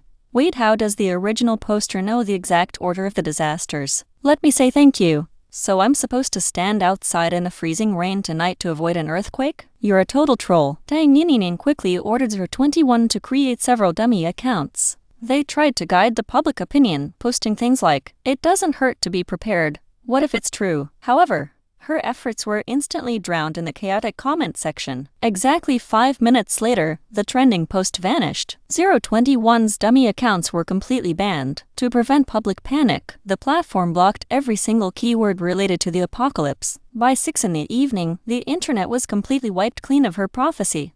Not a single trace remained. Tang Yinyin let out a long sigh, giving up on the internet. After eating a quiet dinner with her family, they strolled out together toward the village square. Because she had desperately insisted, her grandparents even put on their reading glasses and joined them. The village cinema was just an open-air square in the center of the neighborhood. Every Saturday night, a projectionist brought heavy equipment to set up a screen. The villagers brought their own wooden stools. It was the biggest weekly entertainment event in the area. By the time they arrived, the square was packed. People had grabbed the best spots up front, crossing their legs and chewing melon seeds. Tang Yinyin scanned the crowd. From a distance, she spotted the tall figure of Nie Gen walking toward her, leading the wolf pup, Xiao Hui, unexpectedly. Before she could take 2 steps toward the grand villain, a sharp, angry voice boomed from behind her. "Tang Yinyin, it's been a long time." Lu Chengyi stood there, glaring at her. Meanwhile, inside an office building in City S, John Lulu stared at her computer with heavy dark circles under her eyes. She felt like she was going blind. "Xiao Lu, here is one more report. Finish processing it." Her boss walked over, dumping a thick stack of papers and a cup of instant coffee onto her desk. Jiang Lulu forced a strained smile. "Manager Wang, my hands are really full right now." "Oh, come on, don't be so modest. Out of all the recent interns, you're the one I value most. Hardworking, capable." Manager Wang smiled warmly, patting her shoulder. "Drink some coffee. Don't be so stressed." "Manager." Before she could object, Manager Wang grabbed his briefcase. I'm heading out. Just make sure it's done before the Monday morning meeting. The moment his footsteps faded down the hall, Lulu snapped. She slammed her hand on the desk, cursing under her breath. Son of a bitch, making me work overtime again. 7 days a week. I only make 150 yuan a day with 0 overtime pay. Screw this job. She checked her phone. It was already 8:30 p.m. She grabbed her purse, ready to walk out. But at the door she hesitated. Her family was ordinary. Her grades were average. Graduating with a Chinese language degree from a second-tier university made job hunting brutal. Most openings were just low-paying secretarial work. This internship promised 8,000 yuan a month after she passed probation. That was the only reason she endured the exploitation. The other interns were locals who owned houses and didn't care about a meager salary. She couldn't afford to lose this. With a heavy sigh, she walked back to her desk to finish the report. Right at that moment, a violent flash of purple lightning ripped through the thick clouds outside. A deafening roar of thunder shook the windows, followed by the heavy pelting of rain against the glass. A massive storm had begun. Suddenly, the word apocalypse flashed in her mind. It was from that bizarre trending post she had scrolled past this morning. Lulu shivered violently. Goosebumps broke out across her arms. Her heart hammered against her ribs. She felt possessed by a sudden, overwhelming dread. The anonymous poster had explicitly mentioned an earthquake right after the rain. Gripping her umbrella, Lulu bolted down the stairwell, completely abandoning her work. As she ran, she dialed her parents, screaming at them to get out of the house and find an open space immediately. Her parents yelled back, asking why she was acting crazy in a rainstorm. She couldn't explain it clearly, so she just screamed at them to move. Running down 16 flights of stairs left her completely drenched and gasping for air. Outside the lobby, the rain poured in sheets. Pedestrians walked calmly down the street. Bright lights shone peacefully from distant apartments. She suddenly felt like a lunatic. How could she believe a random internet prophecy? Who would have thought? The ground beneath her feet suddenly turned to mush. It felt like stepping on cotton, unsteady, inauthentic. She squinted through the downpour. Across the street, her twin-story office building began to sway violently. Air raid sirens blared instantly, piercing the night. Massive fissures ripped through the concrete roads. Vehicles crashed into one another in a chain reaction of twisted metal. Within seconds, the peaceful street erupted into a chaotic nightmare of screams, crying, and screeching brakes. Earthquake. Back in the village, Lu Chenyi stood in his crisp white shirt and black trousers. He still looked like a refined intellectual, though his handsome face was hollow and gaunt. He had clearly spent a massive amount of energy hoarding supplies over the past few days. You told your parents that I tricked you into going to City M. Lu Chenyi said, staring intensely at Tang Yinyin. Anger flared in his eyes. You made me take the blame for your running away. He didn't bother lowering his voice. Every villager on the square heard him perfectly. Instantly, the chatter died down. Hundreds of eyes locked onto them, eager for drama. Tang Yinyin didn't argue.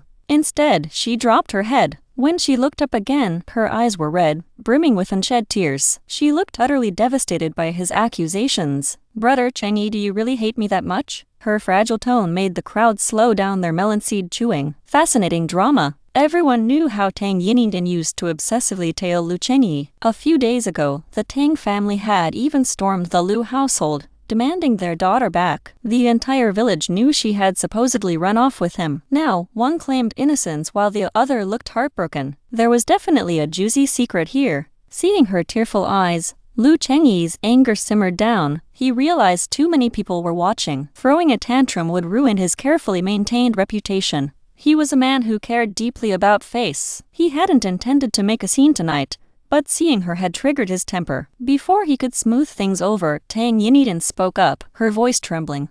Brother Chenyi, since you despise me so much, let's break up. Lu Chenyi choked. What? His light brown eyes widened in utter shock. His brow furrowed tightly. When were we ever together? Hadn't she been the one pestering him all along? However, the moment those words left his mouth, the crowd gasped. Her parents flared with rage. Tang Yinyin looked as if she had received a physical blow. Swaying unsteadily on her feet, she reached out a pale, delicate hand to steady herself against a nearby willow tree. Her face drained of color, then flushed a deep, painful crimson. Sweat dampened her hair. The corners of her eyes were flushed pink, a single tear trembling on her long lashes. So it was all just my own unrequited wish.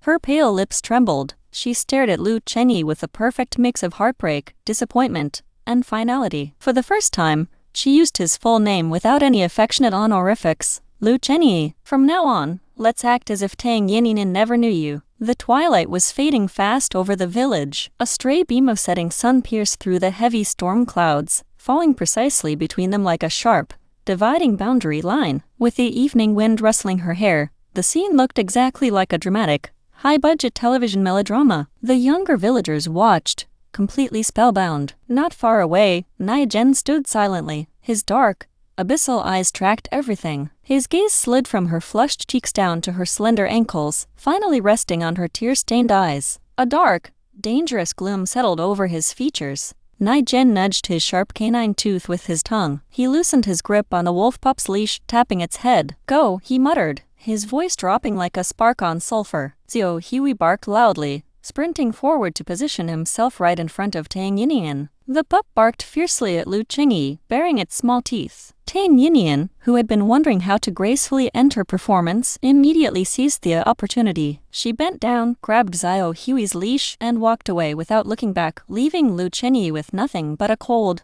decisive view of her spine. Nie Gen's eyes deepened. He threw a long shadow as he walked after her. Lu Qingyi remained frozen under the willow tree, staring blankly as the last ray of twilight dissolved into darkness. Looking at the path she took, an unfamiliar sense of loss suddenly gripped his chest. Behind him, the village gossip erupted instantly, growing louder by the second. "Tisk, looks like the Lu boy regrets it now. Yinyin might be a bit slow, but she's deeply devoted, capable, and beautiful. What more could he want? I knew he was no good. Ling Zai, your daughter finally woke up. My son is single. Maybe we should set them up? Oh, Sister Lai, your son is a university graduate working in the big city. I'm not saying Yinyin isn't good, but they have nothing in common." "Exactly. What's the use of being pretty?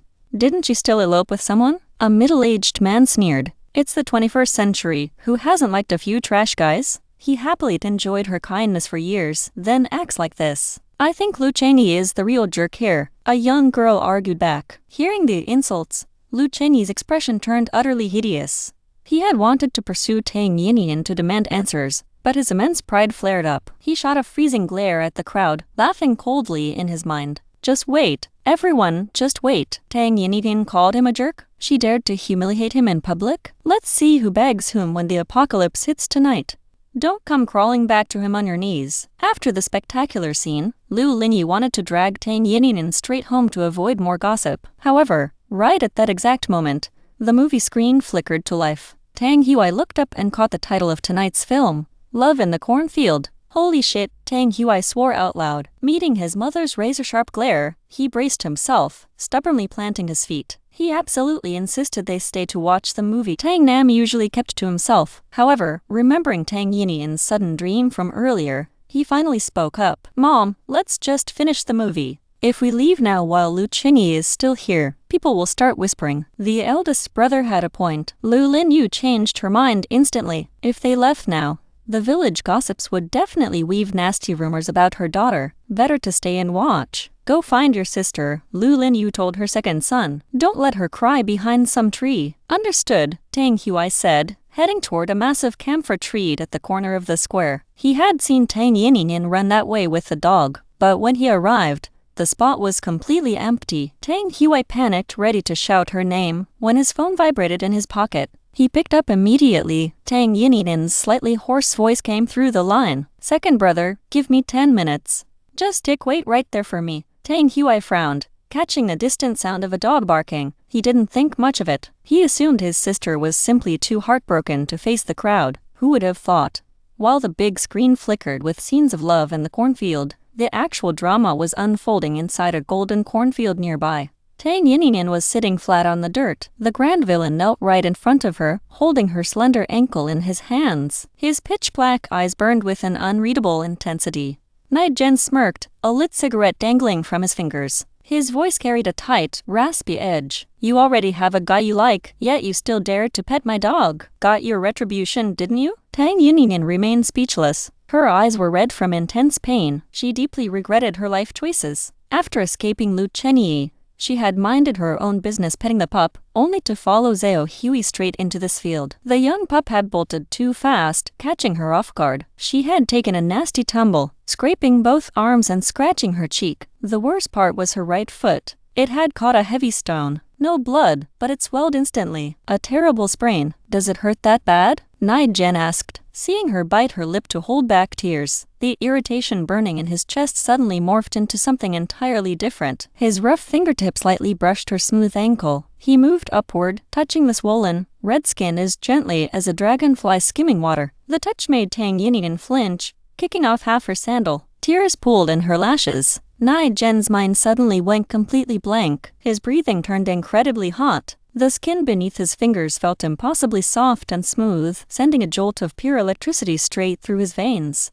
The man's heavily calloused hand gripped her injured ankle firmly, applying pressure to massage the sprain. Tang Yinyin felt her soul almost leave her body from the agony. "Brother Nie Gen, stop," she sobbed. "It hurts." The moment those words left her lips, the spark exploded. The cigarette dropped from Nie Gen's fingers, hitting the dirt. His spine stiffened violently. Like a man losing his absolute mind, he stood up abruptly. Unfortunately, he hadn't let go of her ankle before pulling back. That split-second movement gave his eyes a blurry glimpse of things he absolutely should not have seen. His eyelids twitched violently. All his physical senses rushed to one specific spot. Nie Gen stared down at his trousers like a cat with its fur standing entirely on end. Damn it! Before Tang Yinyin could look up, he ripped off his outer jacket and threw it over her head, bundling her up completely. Tang Yinyin sat under the dark fabric, utterly bewildered. First her leg, now her head. This time, she actually cried from sheer frustration and pain. Her arms probed, making it impossible to fight her way out of his heavy jacket. Her entire field of vision was filled with his cold tobacco scent, suffocating her. If Nie Gen hadn't personally escorted her back from City F, she would have assumed the main antagonist had finally lost his patience and was trying to smother her to death.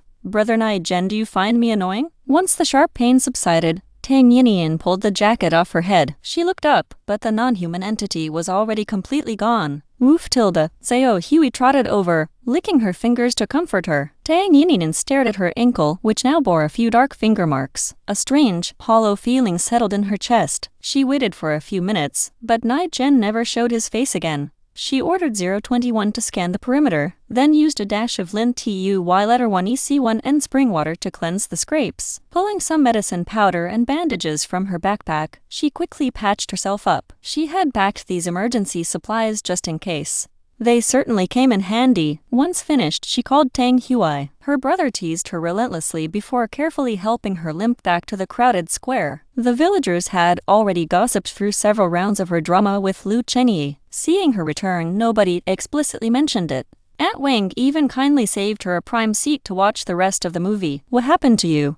Lu Lingyu asked, spotting the bandages on her daughter's arms and foot. "I just wasn't careful and tripped," Tang Yinyin murmured, pulling Zhao Hui closer to her stool. The wife of Lai Dagu recognized the pup instantly. She laughed. "Oh, isn't that Nie Gen's dog, Zhao Hui?" Lu Lingyu's face darkened immediately. She recalled the terrifying rumors surrounding the man. "Why are you holding on to his dog?" Tang Yinyin panicked, trying to explain. "It helped me out of a tight spot earlier. I wanted to give it back to brother Nie Gen, but I couldn't find him." Tang Nam interjected smoothly. "Just tie the leash here for now. There's a huge crowd tonight. If it breaks loose and bites someone, it'll be trouble. We'll return it when Nie Gen shows up." Lu Linyu huffed, letting the matter drop. Tang Yinyin shot her eldest brother a grateful look, then gently patted Zhao Hui's soft fur. In large crowds, the pup was surprisingly well-behaved, curling up quietly at her feet to watch the screen. The film Love in the Cornfield wasn't a cheesy modern romance.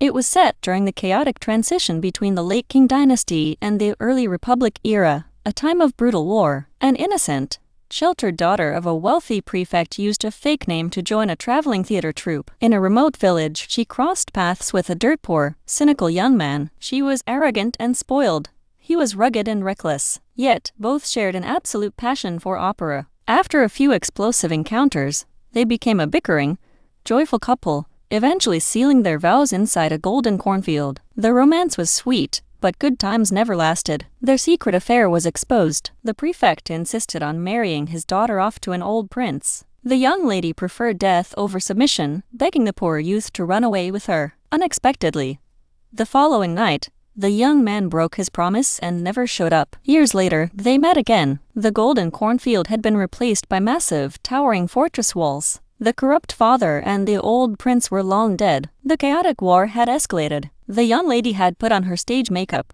becoming the top opera star in the capital, forced at gunpoint by a Japanese officer to sing atop the city wall. By then, the poor youth had become a rugged soldier, leading a ragged band of brothers armed with crude rifles. He had lost an eye and 2 fingers. The Japanese officer mocked him, laughing that this was the very insect he and his men had beaten to death in the cornfield years ago. How was he still alive? Truly an unkillable cockroach. Only then did the young lady realize he had never abandoned her. He had been brutally beaten and lost his memory. She smiled down at him, singing her final opera piece from the high ledge.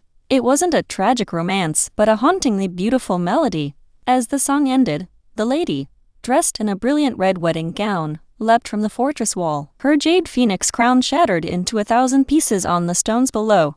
A tragic heroine to the end. The haunting melody echoed across the open square. It was a soft, southern tune, but it carried an eternal, unyielding sorrow. A collective sniffle broke out. Tang Yinyin looked around. Countless girls had cried their eyes red. The local boys immediately seized the opportunity to offer tissues to their crushes. The night breeze blew gently, distant streetlights flickered, and mosquitoes buzzed through the dust. It felt incredibly peaceful, romantic. Tang Yinyin checked the time. It was exactly 8:30 p.m. She felt a sudden twinge of worry for the grand villain. Right at that moment, she spotted Nie Gen walking toward them through the dark crowd. His hair was completely soaked. For some reason, he had changed into a different pair of trousers.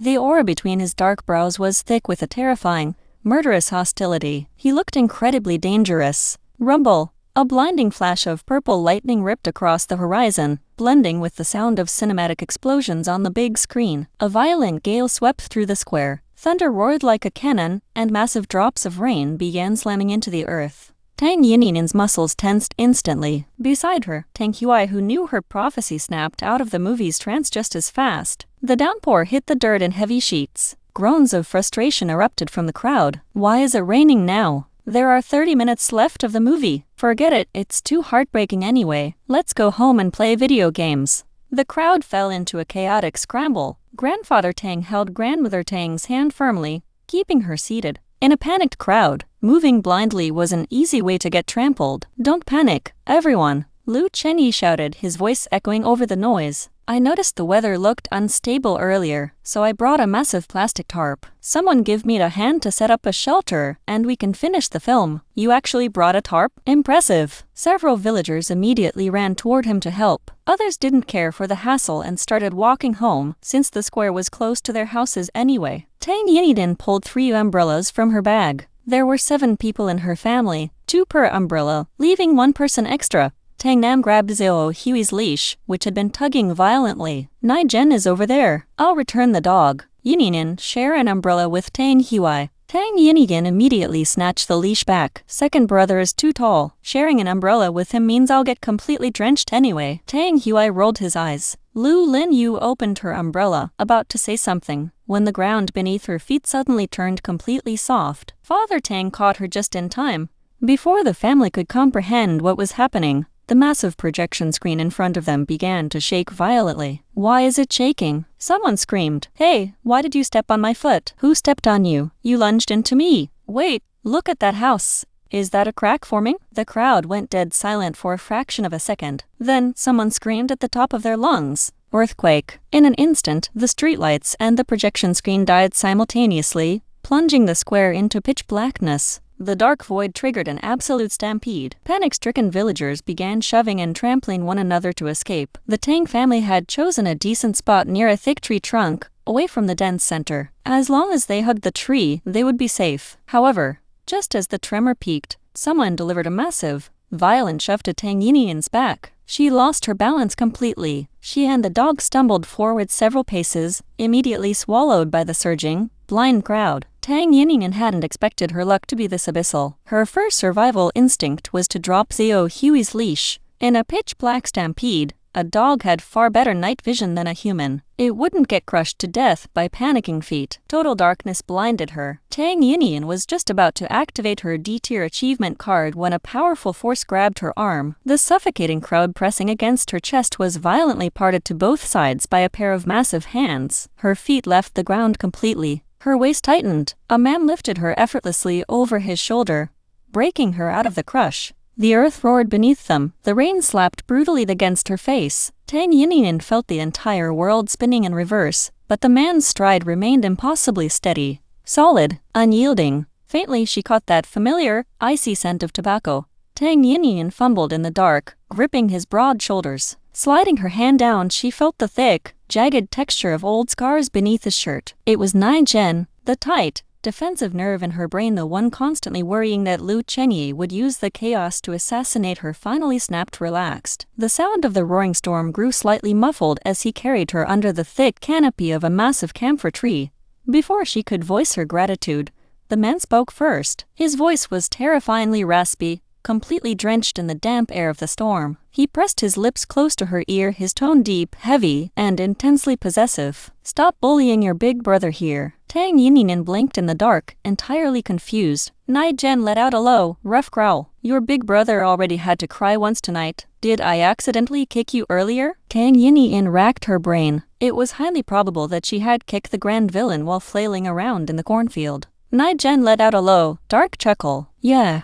You kicked me, right in the heart." A kick so hard it made his gun cry. This catastrophic global earthquake lasted for nearly 10 agonizing minutes. The tremors were insanely powerful, hitting in relentless, crushing waves, giving humanity zero room to catch their breath. The entire planet shook violently, as if centuries of pent-up rage were erupting all at once. Steel and concrete jungles crumbled to dust in seconds. The earth shrieked, tearing open into massive, bottomless fissures. The deafening roar of thunder and rain blended with the agonizing screams of the dying population, composing a brutal, suffocating symphony of despair. Nie Gen shielded Tang Yinyin completely under the massive camphor tree. One heavy arm locked around her waist, while his other hand gripped the thick tree trunk like an iron vise. His massive, muscular back blocked every stray impact from the panicked crowd. His pitch-black pupils remained eerily calm, entirely desensitized to the desperate cries for help. Tang Yinyin's internal organs felt completely rearranged by the violent vibrations. Her head spun with intense vertigo, her back pressed flat against the tree trunk, her fingers digging frantically into the fabric of his shirt. She pressed her cheek firmly against Nie Gen's solid, unyielding chest, listening to the steady, calm rhythm of his heartbeat. Cold sweat drenched her forehead and neck as she waited for the violent world to stop shaking. Finally, the tremor subsided. Nie Gen set her down on her feet. Like a magician, he produced a heavy flashlight from somewhere, shining the bright beam directly onto her pale, bloodless face. Then, he shoved a bottle of fresh water into her trembling hands.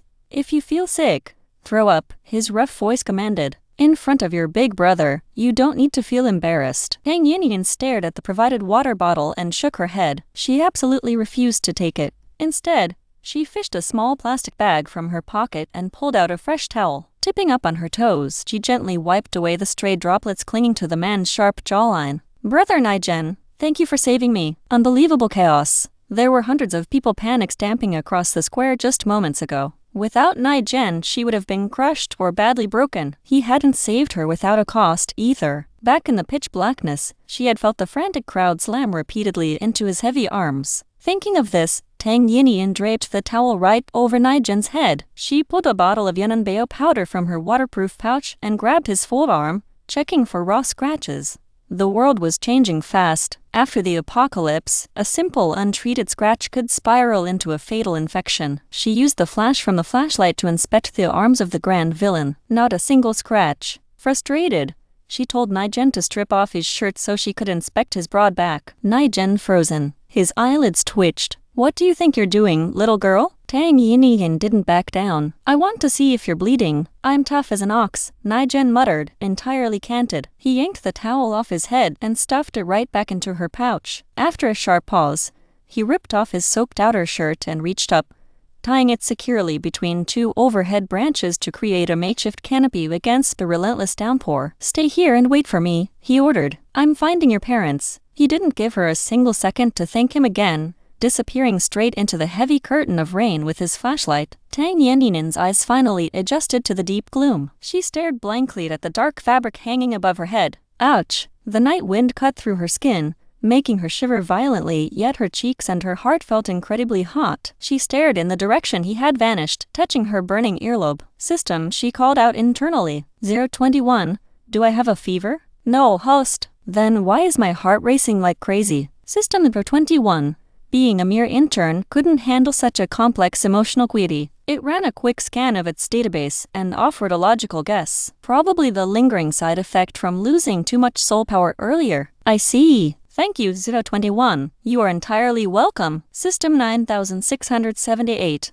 The Canon Fodder system, currently locked away in the data streams watching this absolute circus unfold, fell into a deep, agonizing silence. These two were entirely beyond saving. Tang Yinyin waited beneath a tree for less than 5 minutes before a bright beam cut through the rain. Nie Gen led the way, followed closely by a completely mud-soaked Tang Hui. The moment Big Brother spotted Tang Yinyin safe under the canopy, he practically exploded with relief. Yinyin, thank God you're safe. Tang Hui exhaled heavily. His stiff, terrified posture collapsed all at once, his legs turning so weak he almost hit the muddy dirt. Tang Yinyin looked down under the flashlight's glow. Her brother's pant leg was shredded.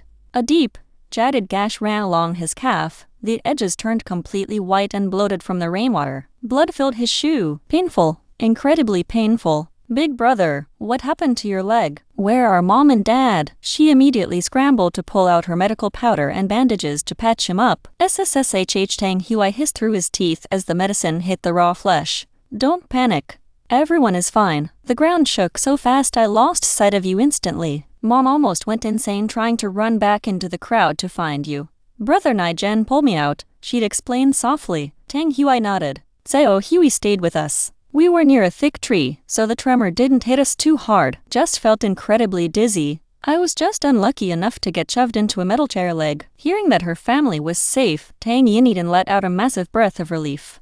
That was all that mattered. Unexpectedly, just as she finished securing Tang Hui's bandages, a loud, static, heavy voice blared across the entire square from a megaphone. Attention, everyone! Please stay exactly where you are. The lights are coming back on. The crowd stirred. A blindingly bright beam pierced right through the sheet of rain. Lu Chenyi had successfully hooked up a tower crane LED light to a heavy-duty battery pack, instantly illuminating over half the open square. He threw a plastic tarp over the battery to keep it dry and stood directly beside the glaring light. His face was caked in mud, but his eyes shone with an unshakable determination. His white dress shirt and slacks were torn to shreds, looking just as battered as the rest of the villagers. Yet he exuded the aura of an absolute pillar of strength. He raised the megaphone again. I need strong volunteers to help set up tents. The storm is brutal. We must get the injured under shelter immediately. Watch your step. His booming commands snapped the shell-shocked youth out of their daze. Under the harsh white glare of the LED, the gruesome reality of the stampede became visible. Dozens of people lay groaning on the wet ground, trampled and bloody. Dad! A middle-aged man screamed, spotting his elderly father lying in a pool of bloody rainwater. He crawled desperately across the mud, trying to lift him, but the rain was unforgiving. There was nowhere to hide. He began screaming to the crowd, please. Does anyone have an umbrella? Can someone check their phone and call an ambulance? Please. The plea broke the spell. People everywhere began frantically checking their pockets. Some phones were waterlogged and dead. Others were completely shattered by trampling feet. Even the few that powered on showed the same terrifying truth. 0 bars. No signal. The complete cutoff from the outside world triggered a fresh wave of blinding panic. Right at that moment, Lu Chenyi's voice boomed over the megaphone again. Stop standing around. The priority is erecting the shelters. Are you going to let the bleeding and injured freeze to death in the storm? Hurry. Everyone move. This time, the crowd fully mobilized. Dozens of people sprinted toward Lu Chenyi, grabbing the edges of the heavy tarps. Standing on the elevated platform with the megaphone in hand, Lu Chenyi looked like the absolute center of the universe. The view before him was a chaotic wasteland.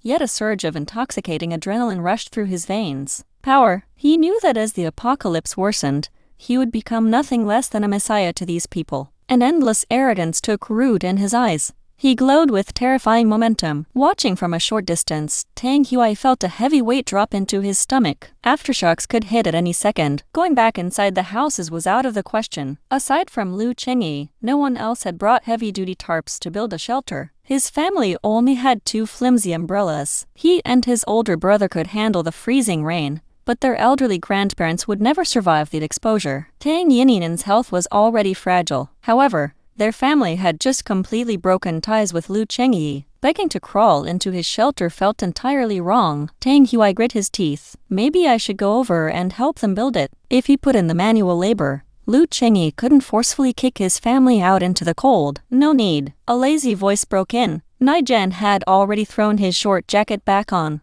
A sleek, wireless earpiece blinked with a steady red light on his ear. Whose eye and the boys are already here. Before Tang Hui could even process the words, the aggressive roar of motorcycle engines shattered the sound of the rain. Several heavily built, muscular men tore into the square on bikes towing old, rattling tricycles packed to the brim with heavy PVC sheets, thick tarps, and lightweight steel frames. Over by the camphor tree, Nie Gen muttered casually into his earpiece. The bike slammed to a halt at the edge of the dirt path. Nie Gen stepped forward, flipping on a heavy-duty, weather outdoor LED light strapped to one of the trikes. Instantly, the remaining half of the dark square lit up like daytime. "Boss, we'll build right here. The ground isn't cracked," Zhao Sanbao yelled over the wind. Seeing Nie Gen nod, the crew didn't waste a single heartbeat. They leaped into the pouring rain, firing up an impact drill to drive holes straight into the earth. Chen Niu hauled 2 heavy buckets of quick-dry cement. Zhao Huo slung the lightweight steel frames over his massive shoulders,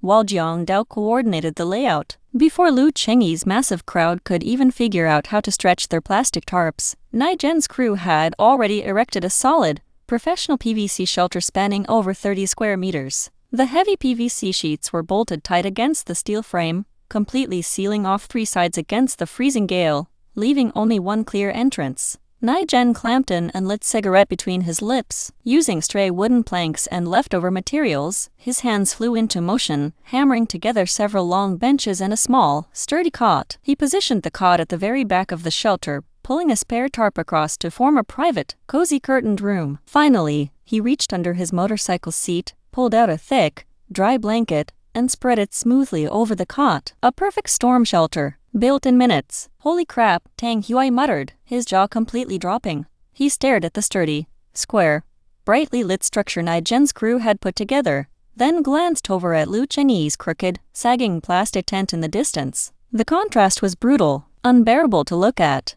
"Brother Nie Gen, can I bring my parents over here to shelter?" Tang Hui asked frantically. "Sure, thank you so much. Yinyin, stay here with Brother Nie Gen for now." Tang Hui completely forgot about the throbbing pain in his leg, grabbing his flashlight and sprinting back out into the rain. Before leaving, he loudly reminded his sister to stick close to Nie Gen and not wander off. Tang Yinyin stood beneath the tree canopy as the man walked straight toward her. He stood directly against the glare of the LED light. She could see the rainwater tracing the lines of his short black hair, rolling down the hard ridges of his muscles and soaking into his dark shirt. Nie Gen tilted his head, his smirk arrogant and lazy. "The bed is done. Want to go lie down, little girl?" The 2 powerful LED lights split the stormy square into 2 brightly lit camps. Tang Yinyin sat quietly on the edge of the small wooden cot, listening to the deafening roar of the rain hammering against the thick PVC roof overhead. Nie Gen rumbled around beneath his motorcycle seat again, pulling out a large,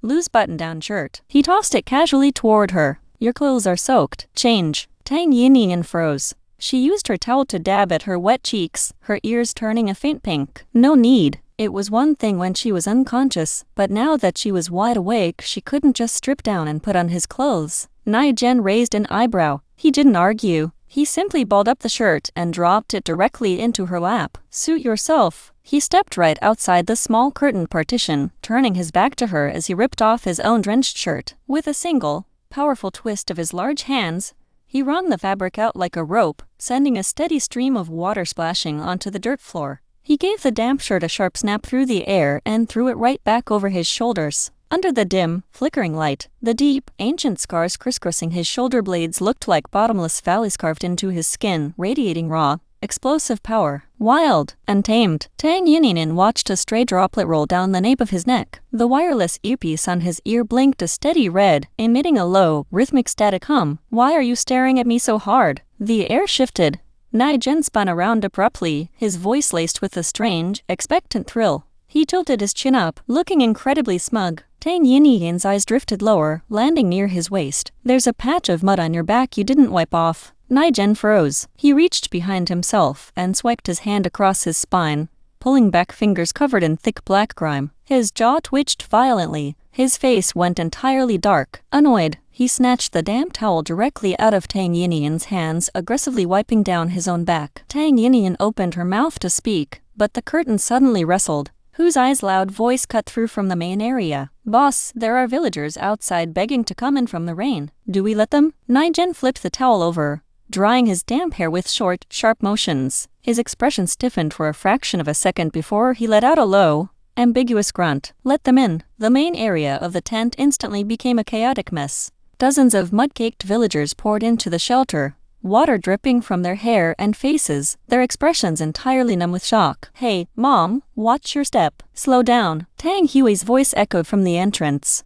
Tang Yinyin pushed past the curtain, ignoring the ache in her ankle. Her entire family was limping inside, supporting one another. Grandfather and grandmother Tang clung to each other tightly. Tang Nam was carrying Tang Hui, whose face was twisted in agonizing pain. Father and Mother Tang brought up the rear, dragging a few plastic chairs along. Yinyin, Lulingyu was completely drenched. Seeing her daughter standing there completely unharmed, the tears she had been holding back finally spilled over. She had been terrified out of her mind. One second her daughter was speaking to her, and the next she had vanished into a sea of stampeding people. If anything had happened to her child, it would have killed her. I'm perfectly fine, Mom. Seeing her family in such a miserable state, Tang Yinyin quickly pulled 2 dry towels from her bag. Everyone, dry off quickly. The family lined up their plastic chairs near her curtain partition, their faces pale and shivering as they wiped away the freezing rain. Tang Yinyin used the cover to quietly pull 2 bottles of mineral water from her space storage, blending in a few drops of Lin Tuy letter 1 EC1 and spring water. The Tang family took several long gulps. Almost instantly, the deathly pallor on their faces began to recede, though their minds remained sluggish from the trauma. Tang Hui's constant moving had caused his leg wound to rip open entirely. Dark red blood seeped rapidly through the white bandages, spreading fast. Tang Yinyin ordered him to straighten his leg out so she could redress it. Just as she popped the cap off the fresh bottle of Yun and Bea powder, a disheveled young man stepped into the light of their corner. His eyes were bloodshot, his voice cracking with desperation. Excuse me, miss. Do you have any extra medicine to spare? Tang Yinyin looked up. The youth's right arm had been sliced wide open by a flying piece of debris, blood dripping steadily onto the floor. It wasn't a fatal wound, but the cut was easily 5 centimeters long. Without proper styptic powder, the bleeding wouldn't stop anytime soon in this damp cold. She wasn't surprised someone had come to beg for supplies. The fact that she possessed medicine couldn't be hidden, not unless she was willing to let her own brother bleed out without treatment. To prepare for this exact scenario, she had hidden 3 bottles of Yun and Bea and 2 rolls of bandages inside her backpack. It was the most common anti-inflammatory, blood-clotting powder on the market, retailing for around 20 yuan for a tiny 4-gram bottle. But after treating Tang Hui twice, her current bottle was already half empty. I only need a tiny bit. Just a tiny bit is fine, I can pay you for it. The young man saw her hesitate and instantly panicked, pulling a crumpled 20 yuan bill from his pocket.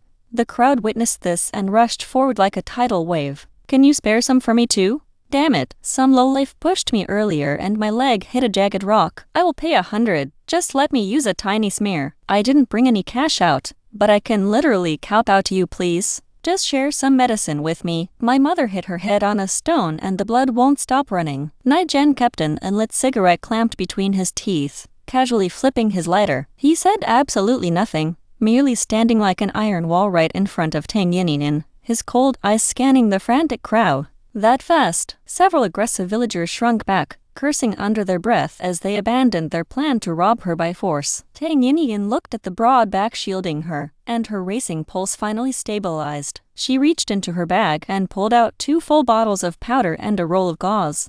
I don't want your money, everyone. I have a bit of medicine left, but does anyone actually know how to dress wounds properly? Since our supplies are limited, we must prioritize the heavily injured people first. The crowd stirred frantically at her words. Right at that moment, a thin, disheveled girl with short hair squeezed through the crush. I studied nursing, I can definitely help with this. Oh, who cares about credentials at a time like this as long as it stops the bleeding? A hot-tempered, burly man scratched his head and took charge, loudly maintaining order. Everyone clear some space. Move back. If your family has injured people, line up right here. And those who aren't hurt come help me carry the ones who can't walk. Hearing this, several uninjured villagers didn't just sit idly by, stepping forward to assist. Lu Family Village was heavily populated, counting over 500 residents in total, and most had been out watching the movie. Right now, this small PVC shelter was tightly packed with at least 70 or 80 people, and the number was steadily rising. They were mostly neighbors and acquaintances. After surviving the initial darkness and the horrific earthquake, a sense of order quickly re-established itself. Tang Yinyin handed the 2 bottles of powder and the roll of gauze to the girl, whose name was Lu Lam, while she kept the remaining partial bottle to tend to Tang Hui. Since they had a little clean drinking water left, Tang Yinyin carefully washed the grime from Tang Hui's gash before applying the powder. She worked with meticulous care. By the time she finished securely wrapping her big brother's leg, the 2 bottles in Lu Lam's hands were completely drained. Yet the line of waiting people was still incredibly long. Seeing this, Tang Yinyin reached into her bag again and handed Lu Lam a bit more gauze and medicine, keeping less than a quarter of a bottle and a few meters of bandages for herself. By the very end, several adults and 2 small children were still left untreated. "Forget it, my scrape isn't that deep, I can take it." The adults saw the medicine was gone and merely requested a scrap of gauze to cover their wounds. Lu Lam looked at the raw cuts on the 2 children, gently pulling a little girl forward to apply the absolute last dusting of the powder. "Whoa, mommy, it hurts so bad." The other little boy, left with nothing, burst into a loud, frantic wail. His mother was a sharp, elegant-looking woman wearing a high-quality designer dress. She frowned deeply at the noise, her voice dripping with venomous sarcasm. "What are you crying for? All you know how to do is cry. If people are selfish and refuse to give you medicine, what do you expect me to do about it?" "What did you just say?" Lu Lam exploded in a fury. "Who is refusing to give you medicine?" The woman, wearing sleek high heels, completely ignored Lu Lam. Her eyes locked directly onto Tang Yinin's backpack, her lips curling into a sneer. "Young girls shouldn't be so black-hearted. How can you bear to bully a toddler? You clearly have medicine hidden away, yet you refuse to let a child use it." Tang Yinyin remained completely speechless. Unbelievable. This woman was targeting her directly. She glanced down at the tiny, scratch-like cut on the boy's hand. It was literally less than a centimeter long. She couldn't be bothered to argue. She zipped her backpack shut, having absolutely zero intention of pulling out her final emergency stash. What an ill-mannered brat. Seeing Tang Yinin's cold reaction, the woman grew bolder, muttering under her breath. No empathy whatsoever. Before Tang Yinyin could even get angry, Lu Lam looked ready to pop a vein from sheer rage. She was kind enough to bring out her own medicine for free. "You're the one who lacks any gotta manners here." System 021 chimed in inside her mind. "Host, you must absolutely not give her a single grain of powder. She has a brand new bottle of Yunnan Beya right inside her own purse. She's just refusing to use her own stash." Tang Yinyin was thoroughly disgusted. She pointed a finger straight at the woman's expensive leather handbag. "You have your own medicine right there. Why are you demanding mine?" The woman's face instantly twisted in shock and guilt. "Young lady, don't be so ridiculous. If you're too stingy to share, just say so.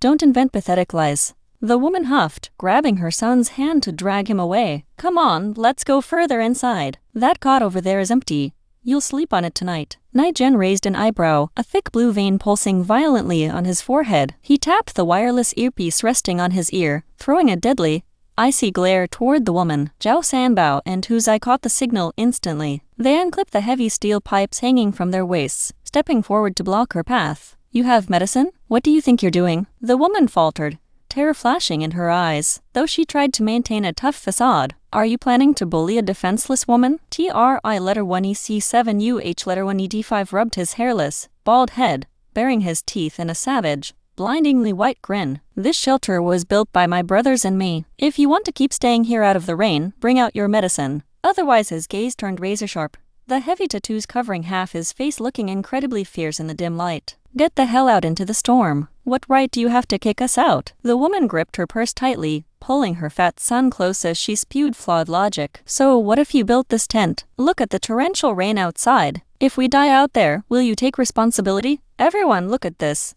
We're all from the same village. How can you be so utterly heartless?" The chubby kid beside her sniffled loudly on cue, acting as though they had suffered a massive, cosmic injustice. However, Huzai wasn't buying her act for a single second. He didn't waste another word, taking a massive stride forward. He yanked the purse clean out of her hands and hurled it straight through the tent opening. The zipper burst open upon impact, her personal belongings scattered everywhere into the mud, and a pristine, freshly unsealed bottle of Yunnan Beya rolled across the wet dirt. "Are you looking to die?" The woman stood frozen, her mind completely blank. She hadn't expected T-R-I-1-E-C-7-U-H-1-E-D-5 to actually use physical force against her, and the sheer shock left her paralyzed. Right at that moment, a thin, silent youth who had been hovering near the entrance suddenly bolted out into the dark. He bent down, scooped up the dropped medicine bottle, and vanished into the heavy rain without a word. "Oh, my medicine."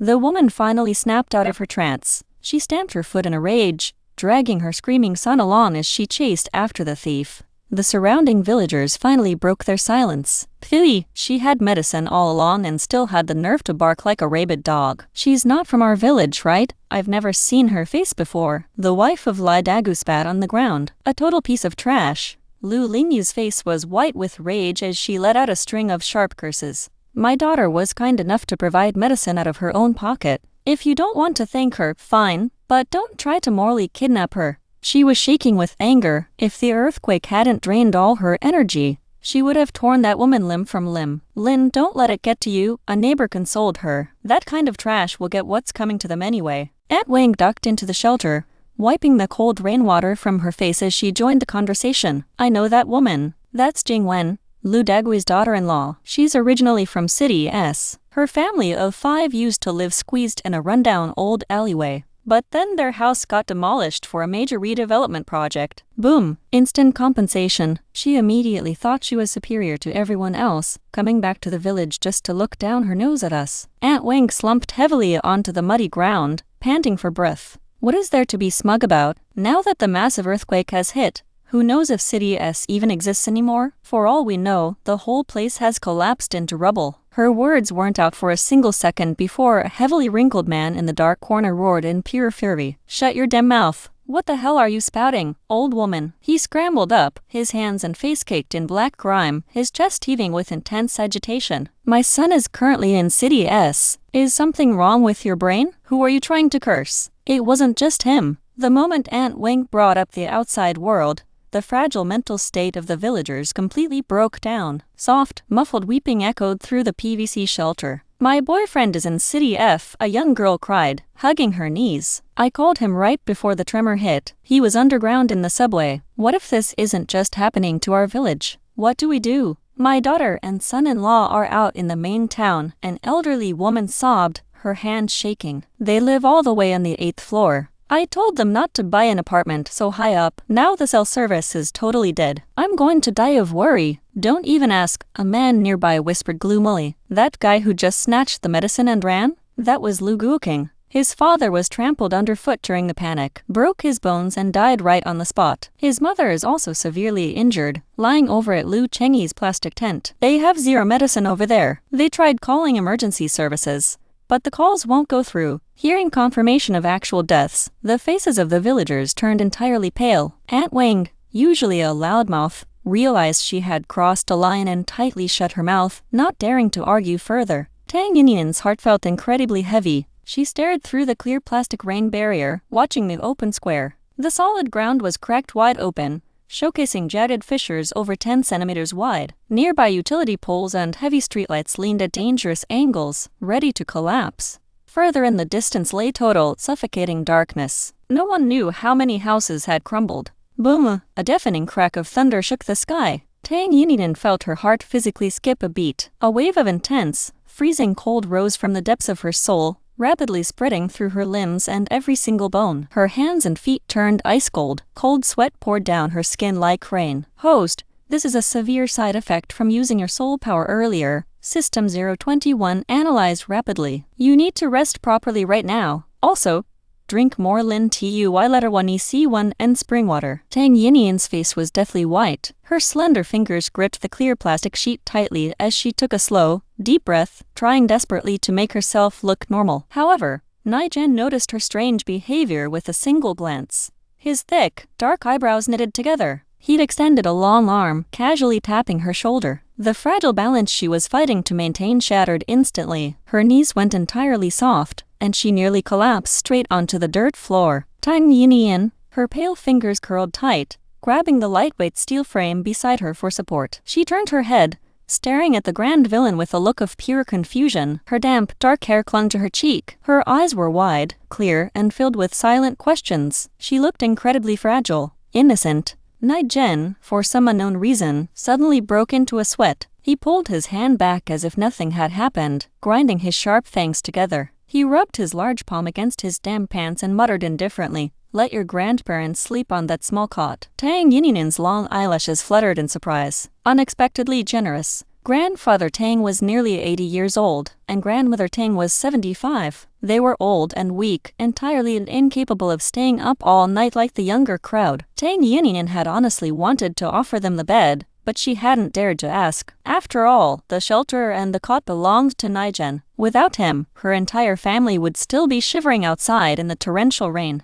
"Our old bones don't need to trouble you young people," Grandmother Tang declined with a gentle smile. And then, she dropped an absolute bombshell. "I see that cot is over a meter wide. Yinyin, why don't you go over there and sleep with young Nie Gen? He's young, strong, and bursting with vital heat. Look at your pale face. You must be freezing." Tang Yinyin, Nie Gen, Tang Huai, Tang Nam, and the entire Tang family. Father Tang, usually the most stoic and stable man in the family, finally couldn't take it anymore. "Mom, what on earth are you talking about?" Grandmother Tang calmly wiped her reading glasses. "What? Don't they have a childhood marriage contract?" Tang Yinyin, Nie Gen's earlobes turned bright crimson in an instant. He adjusted his stance, crossing his massive arms over his chest to look serious. His eyes darted toward Tang Yinyin, pretending he didn't care at all and was just listening for fun. Grandfather Tang chuckled softly, his eyes filled with warmth as he looked at his elderly wife. "That happened so many years ago. Does it even count anymore?" Lu Lingyi felt her mind go entirely blank. "Dad, Mom,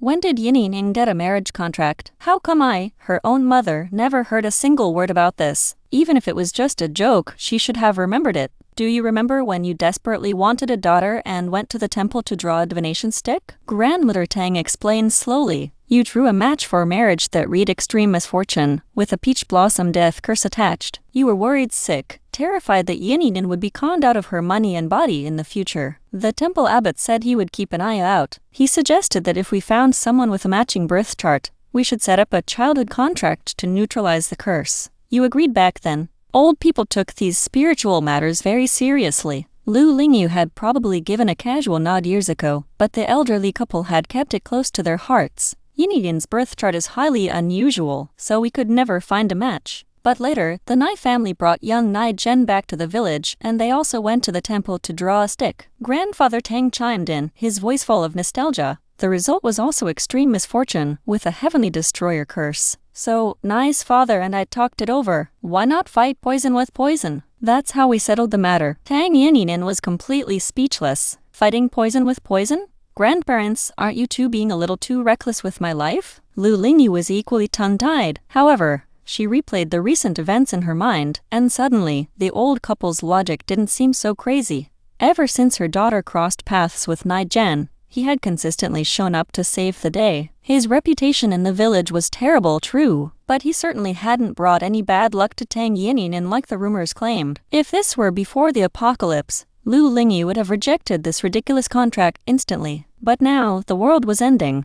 It was a massive, unprecedented catastrophe. The future was entirely unknown. In the middle of absolute chaos, this young man could command a crew and build a fort in minutes. Nie Gen was already 100 times better than most men. Sigh. Lu Lingyu let out a long breath. She waved her hand toward her daughter. "Yinyin, come here." Tang Yinyin got a terrible premonition. Fighting off her intense fatigue, she took a few unsteady steps toward her mother. Lu Lingyu grabbed her hand tightly. She traced words directly into Tang Yinin's palm. "What do you think of Nie Gen?" Tang Yinyin remained completely speechless. She turned her head slightly, only to find the grand villain staring down at her with a burning, intense gaze. She hesitated for a brief second before speaking softly. "He is very good to me." That was the absolute truth. Nie Gen treated her incredibly well. Hearing this response made Lu Lingyi feel entirely uncomfortable. She looked at her daughter's pale face and fragile, slender frame, then glanced at Nie Gen's massive, muscular build. Her mouth twitched. Suddenly, these two didn't look like a good match at all. Father Tang clearly shared the exact same thought. That happened so many years ago. Young people nowadays prefer free love. What childhood contract? It's just old feudal superstition.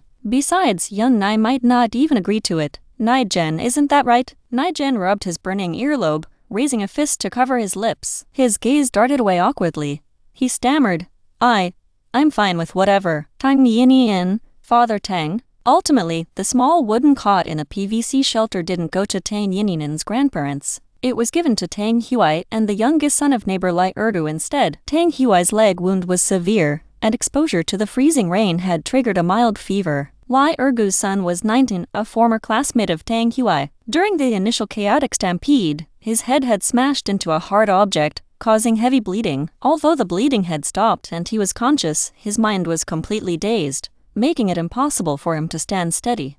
As for Tang Yinyin, Nie Gen mentioned that his crew had erected a private shelter near his own house. It had a proper bed and dry blankets. He could take her there to sleep. Tang Yinyin's entire soul wanted to refuse. Looking at the slight flush at the corners of the grand villain's eyes, she felt this trip would bring more bad luck than good. However, her protest didn't matter. Due to the severe side effects of exhausting her soul power, she was also starting to run a high fever. The downpour outside had slowed to a light drizzle. Nie Gen grabbed a large plastic tarp, his movements practiced and smooth as he bundled Tang Yinyin up safely. Who would have thought? He suddenly produced a tiny motorcycle helmet from somewhere, raising his hands to pop it onto her head. Tang Yinyin hesitated. Can I not wear this? The color palette of the helmet was genuinely hard to look at. One half was a gaudy, shocking neon pink, while the other half was a blindingly bright purple. To make matters worse, the seam where the colors met was adorned with sparkly, glittering sequins. Ugly.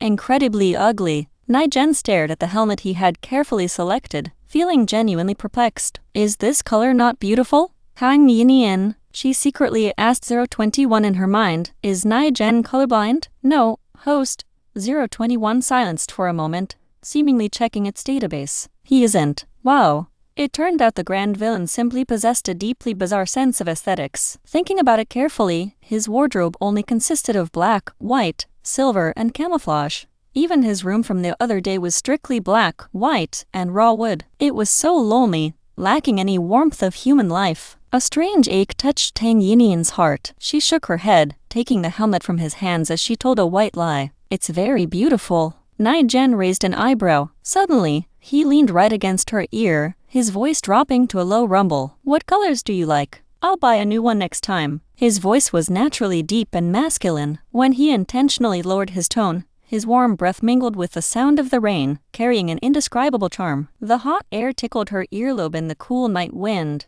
making her skin itch. Tang Yinyin's skin was naturally sensitive. Half her ear flushed crimson instantly. Nie Gen assumed her fever was getting worse. He reached out to check her forehead, frowning slightly before spinning around to run into the rain. Moments later, he wheeled a heavy motorcycle into the shelter. His short hair was soaking wet. He grabbed a towel that was already half-stained with dirt and thoroughly wiped the rainwater off the leather seat. Seeing him extend his large hand, Tang Yinyin automatically climbed onto the back of the bike. Nie Gen pulled his hand back, feeling a twinge of regret. Huzai and the guys will stay here, Nie Gen announced to Father and Mother Tang, revving the engine. I have extra fever medicine at my place. Once Yinyin is settled, I'll ride back here. He paused for a fraction of a second. Bok guy, we will leave first. Hearing him use the formal title for an uncle, Father Tang's mind became incredibly complicated. He opened his mouth to say something, but seeing his daughter's dazed, feverish eyes, he chose to remain silent. On the contrary, Tang Huai reacted with explosive fury. I object to this marriage. Tang Huai was burning with a fever, his mind completely unhinged. He lay flat on the wooden cot, but everything was happening too fast. Like a dying man suddenly bolting upright, he stretched a trembling, reluctant arm toward Tang Yinyin. It had only been a single evening. How on earth did his little sister suddenly gain a fiancé out of nowhere? What was stranger was that no one in the family was objecting. Even his strict eldest brother remained silent. Highly unusual. Furthermore, that fiancé was Nie Gen.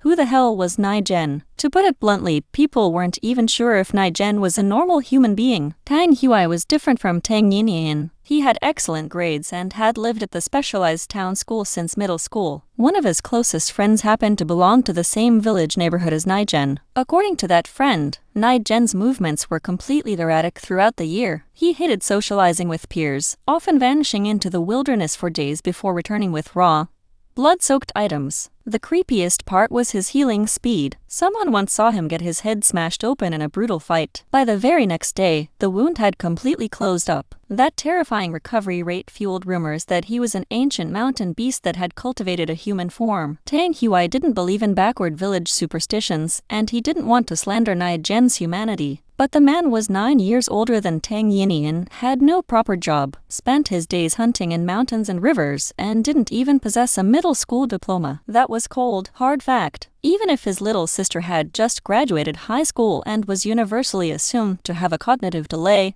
Tang Yinyin chose to ignore those minor details.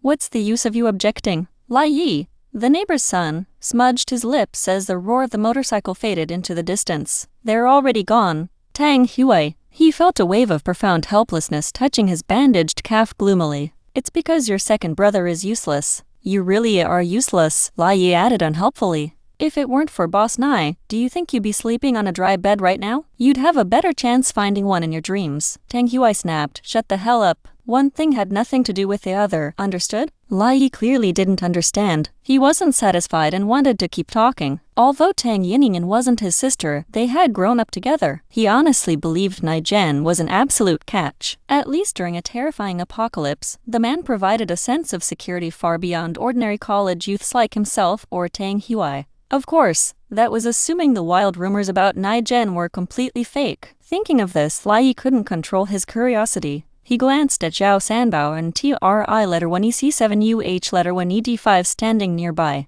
Hey brothers, can I ask a question? What exactly does your boss Nie do for a living? The moment he asked, the surrounding villagers pricked up their ears, casting curious glances over. In this entire region, Nie Gen was always the absolute center of local gossip. TRI letter 1EC7UH letter 1ED5's expression turned slightly bizarre. He rubbed his chin, smoothly passing the buck. Brother Don Yu, why don't you answer that? I don't know how to summarize it properly. Jenengu, he pondered deeply for a long moment. Suddenly, his eyes lit up, and he spoke with absolute solemnity. He controls the population of hazardous wild flora and fauna, while concurrently recovering rare terrestrial resources for the planet. Tang Yinyin let out a cold, mocking laugh. Is that all? So he hunts wild game, digs up bamboo shoots, and collects scrap metal? Jenengu, for a moment, he found himself completely unable to refute that. The heavy black motorcycle tore through the blinding sheet of rain, its single headlight flickering inconsistently as it illuminated the twisting,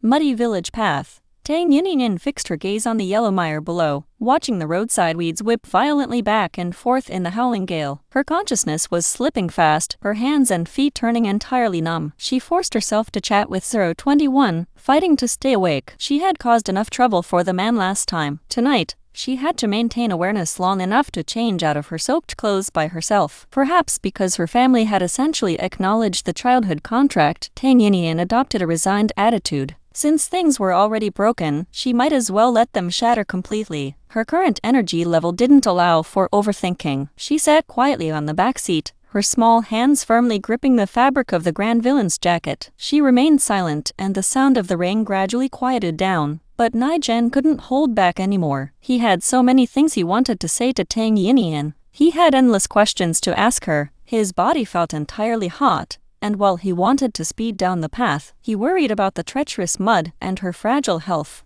Excitement, anxiety, a frantic impatience born from fear of loss. His heart hammered wildly against his ribs. After enduring the agonizing silence for half the ride, the only words that escaped his lips were, "Are you cold?" The moment it came out, Nie Gen instantly regretted it. Not only because the question was completely hollow and devoid of any practical meaning, but because he couldn't control his own non-human biology. His voice had boomed out like a savage growl, the trailing tone so fierce it sounded like he wanted to eat her alive. Tang Yinin's long eyelashes quivered. "I'm alright." She wasn't frightened by his tone. She simply noticed that the Grand Villain's temper became exceptionally volatile whenever he got caught in the rain. It had been the exact same way during her last ride. Did he naturally despise wet environments? Hearing her voice sound completely normal and unfazed, Nie Gen pressed his lips together. The rough, tangled knots twisting in his chest were instantly iron flat, as if someone were gently stroking his fur in the right direction. His chaotic mood stabilized all at once. He narrowed his eyes, his Adam's apple bobbing silently. He didn't speak again. The bike arrived at the destination within minutes. Tang Yinyin opened her eyes to see a brilliant, glowing perimeter. A massive rain shelter easily twice the size of the one in the main square was erected on the open clearing right outside Nie Gen's house. Not far away, several 4-meter-long cargo trucks were parked, and a dozen heavily built men in raincoats were using military shovels to clear a landslide of mud and rocks that had cascaded from the mountain. Liu Family Village was nestled against a mountain range. It wasn't just a single peak, but a vast, rolling chain stretching across thousands of miles. The highest peak topped 6,000 meters, an isolated, fog-shrouded wilderness rarely touched by human footprints. Of course, the village was far from the main peak. This nearest mountain was only 300 to 400 meters high. Although the earthquake was violent, this particular hill hadn't suffered a major collapse, merely shedding its outer layer of loose soil and gravel. "Boss!" Lin Jing spotted the two from a distance. He stopped his shovel and jogged forward, his curious eyes scanning Tang Yinyin up and down without pause. Tang Yinyin noticed his short, curly chestnut hair and gentle brown eyes. It was a pity that such soft, innocent facial features were attached to a hulking, muscular frame packed with raw strength. The other men noticed the commotion and gathered around, though they maintained a respectful, strict distance. Dozens of eyes locked onto her. It seemed the heavy downpour and absolute darkness couldn't hinder their non-human vision at all. Tang Yinyin felt the weight of those gazes. Amidst the curiosity and shock, she detected a few hostile, highly defensive glares. Dangerous. Primal. It felt exactly like being targeted by wild predators in the dark. "What the hell are you looking at? Get back to work. Clear out before I break your legs," Nie Gen barked, his face twisting into an exceptionally fierce, ugly scowl. Tang Yinyin gently tugged his sleeve. "It's fine." She understood. A big shot involved in highly dangerous work would naturally employ a crew of ruthless subordinates. It was perfectly normal for them to display territorial hostility toward an outsider, just like wild animals. There was truly no need to get angry over a few looks. Nie Gen remained thoroughly displeased, his dark brows knitted tight, but seeing her face grow wider by the second, he withheld further complaints. He threw a chilling glare into the shadows, leading Tang Yinyin directly inside the massive structure. This shelter was entirely different from the temporary one at the square. The materials were professional and abundant. 3 sides were completely sealed with heavy PVC sheeting, and thick,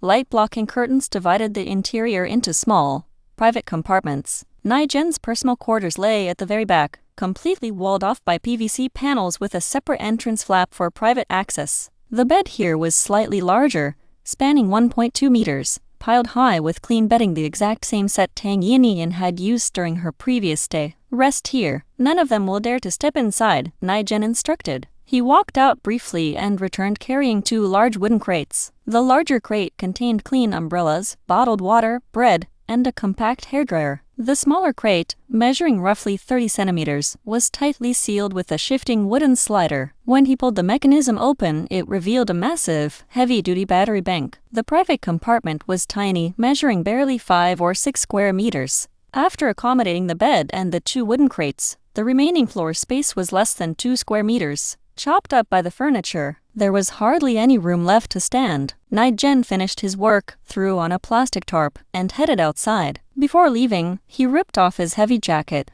wearing a ferocious expression as he draped it over the outdoor door handle. Right after the grand villain departed, Tang Yinyin turned to 021 with extreme confusion. Why did he hang his jacket on the doorknob? 021 stayed silent for a second. There is a 99% probability that he is marking his territory. Tang Yinyin. She sat down on a small wooden stool, recalling the man's wild expression just now. Her lips twitched up into a soft, uncontrollable laugh. She bolted the door tightly, using the clean water stored in her space storage to give herself a thorough wash. She hesitated for a long moment, but eventually pulled on the clean oversized shirt Nie Gen had left for her, forcing her exhausted body to move. She dried her hair with the small hairdryer and hung her soaking wet backpack on a hook. The medical powder, gauze, chocolate, bread, and 2 bottles of Lin TUY1EC1 and spring water in her bag had all been left with her eldest brother. She had even slipped him extra topical powder and anti-inflammatory pills just in case.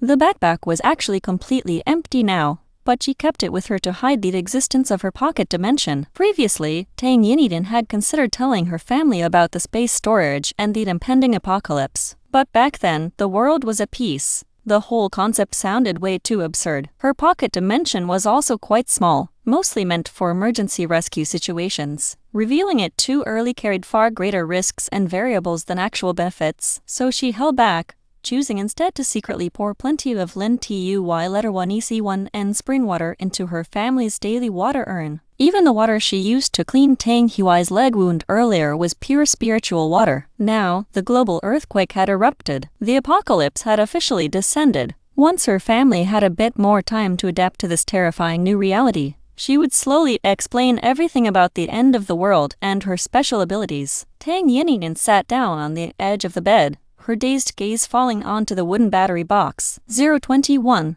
How many system points does it take to check Nie Gen's current favorability level toward me? 1,000 points. Tang Yinyin asked again, what if I checked it 3 hours ago, right before the earthquake, when Nie Gen suddenly ran away? 021 ran a quick search. 500 points. Then how many points to check Lu Chengyi's favorability? 021 sounded genuinely shocked. It went on sale. It used to be 50 points, but now it only costs 10. Hearing this, a firm theory formed in Tang Yinyin's mind. Could it be that the more important a character is to the plot, and the higher their favorability toward her, the more system points it costs to run a check? This wasn't a baseless guess. 021 had previously mentioned that checking different people required vastly different point amounts from the main system. Important characters like the male lead Lu Chengyi and the grand villain Nie Gen cost a fortune and experienced sudden price hikes. Meanwhile, minor characters who didn't even matter to the world like Sai Sha, who never appeared in the original script, cost next to nothing. Checking Lu Chengyi initially cost 50 points, proving his baseline favorability toward her hadn't been terribly low. After all, under the strict guidance of the devoted Ken and Fodder female lead system,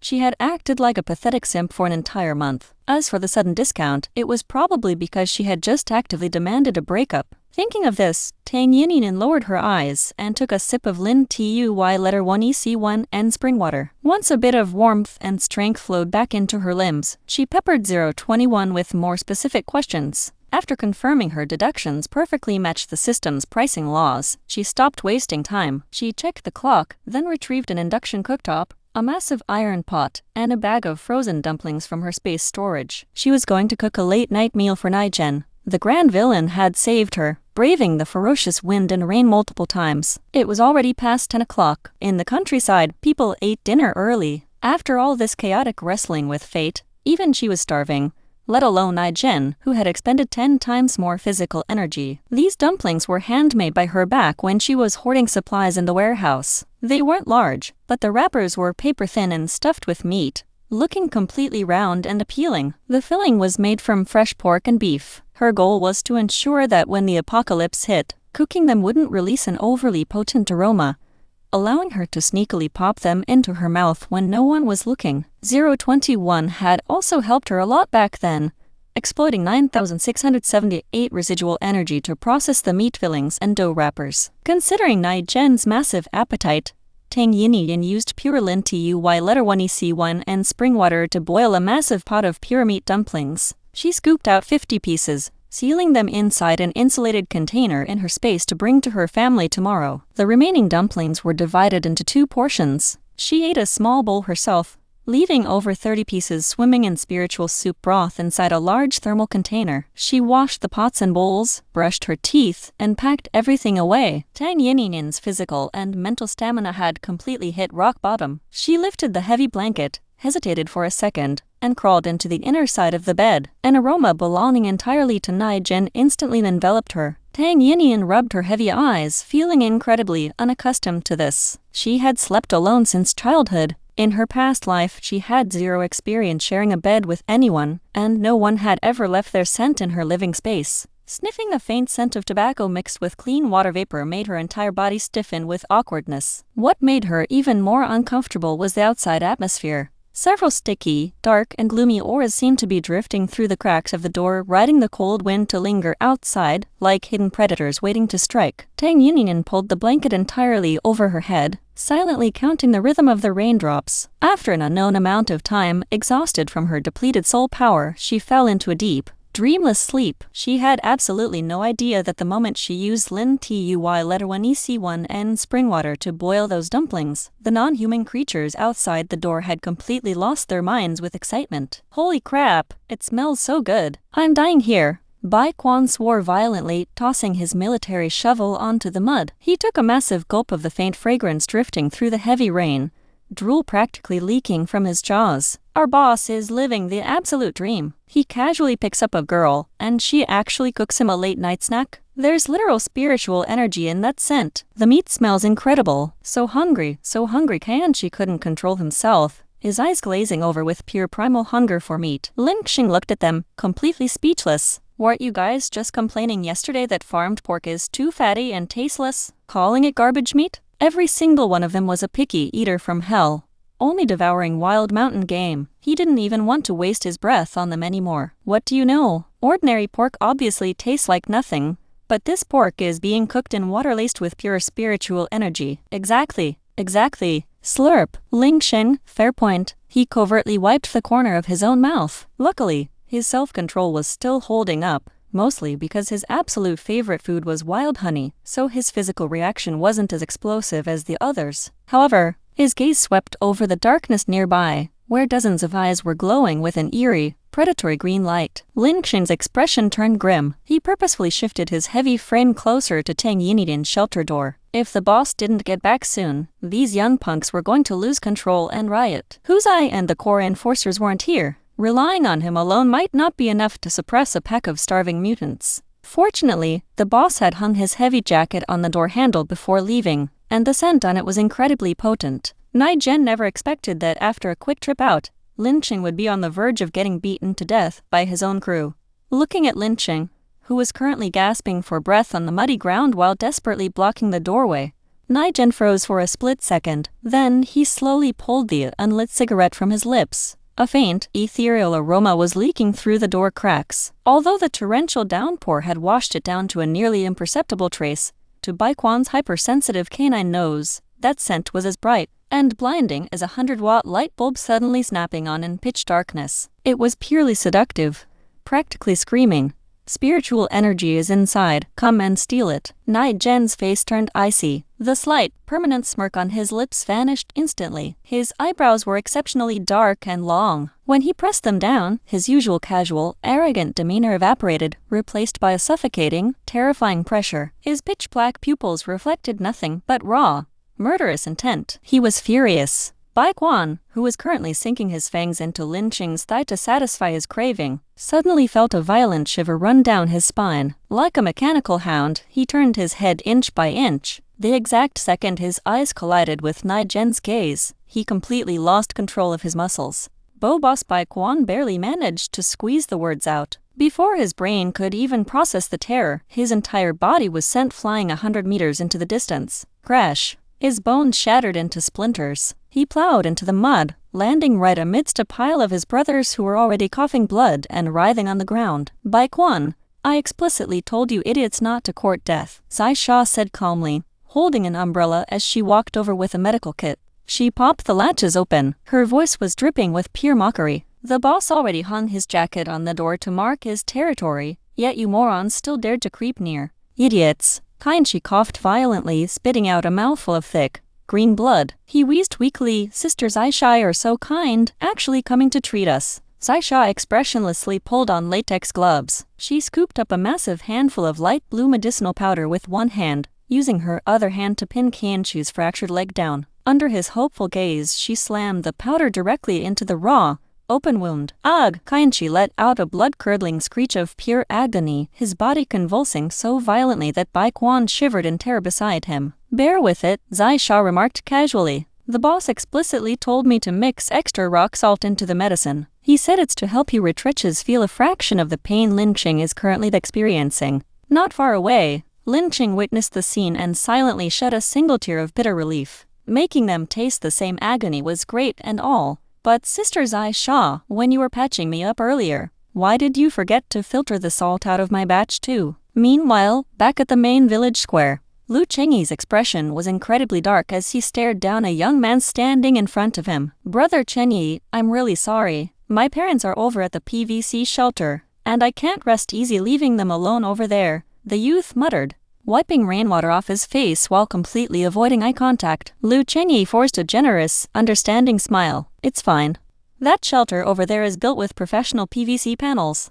Although it's smaller than our tarp setup, it blocks the rain much better. It's only right for you to head over. He scanned the restless crowd. Anyone else who wants to move over there can go together. The rain is light right now, but it might pour harder later. The crowd murmured anxiously for a moment. Very quickly, several more families stepped forward. Young Lu, we are truly grateful to you for organizing everyone to build this tarp shelter, but our old bones can't take the stamp. Freezing mud. It's much drier over there, an elderly man with snow-white hair said, leaning heavily on his cane with a guilty expression. Lu Chengyi flashed a brilliant, benevolent smile. I completely understand, uncle. He didn't offer any resistance, smoothly pulling down a large sheet of plastic tarp from the edge. Your umbrellas probably aren't enough. Hold this tarp over your heads together so you won't get soaked on the way over. The moment he said this, the departing villagers looked at him with profound gratitude. Even the people choosing to stay behind erupted into murmurs of high praise. Tonight, Lu Chengyi's performance had been flawless. Quick reflexes, immediate leadership, and he was the first to set up lighting, saving countless lives in the chaos. Just a moment ago, a hysterical woman had stormed over, screaming that Lu Guoking had stolen her medicine and causing a massive scene. It was Lu Chengyi who calmly stabilized her emotions and redirected the remaining medical powder to save the injured. If before the earthquake,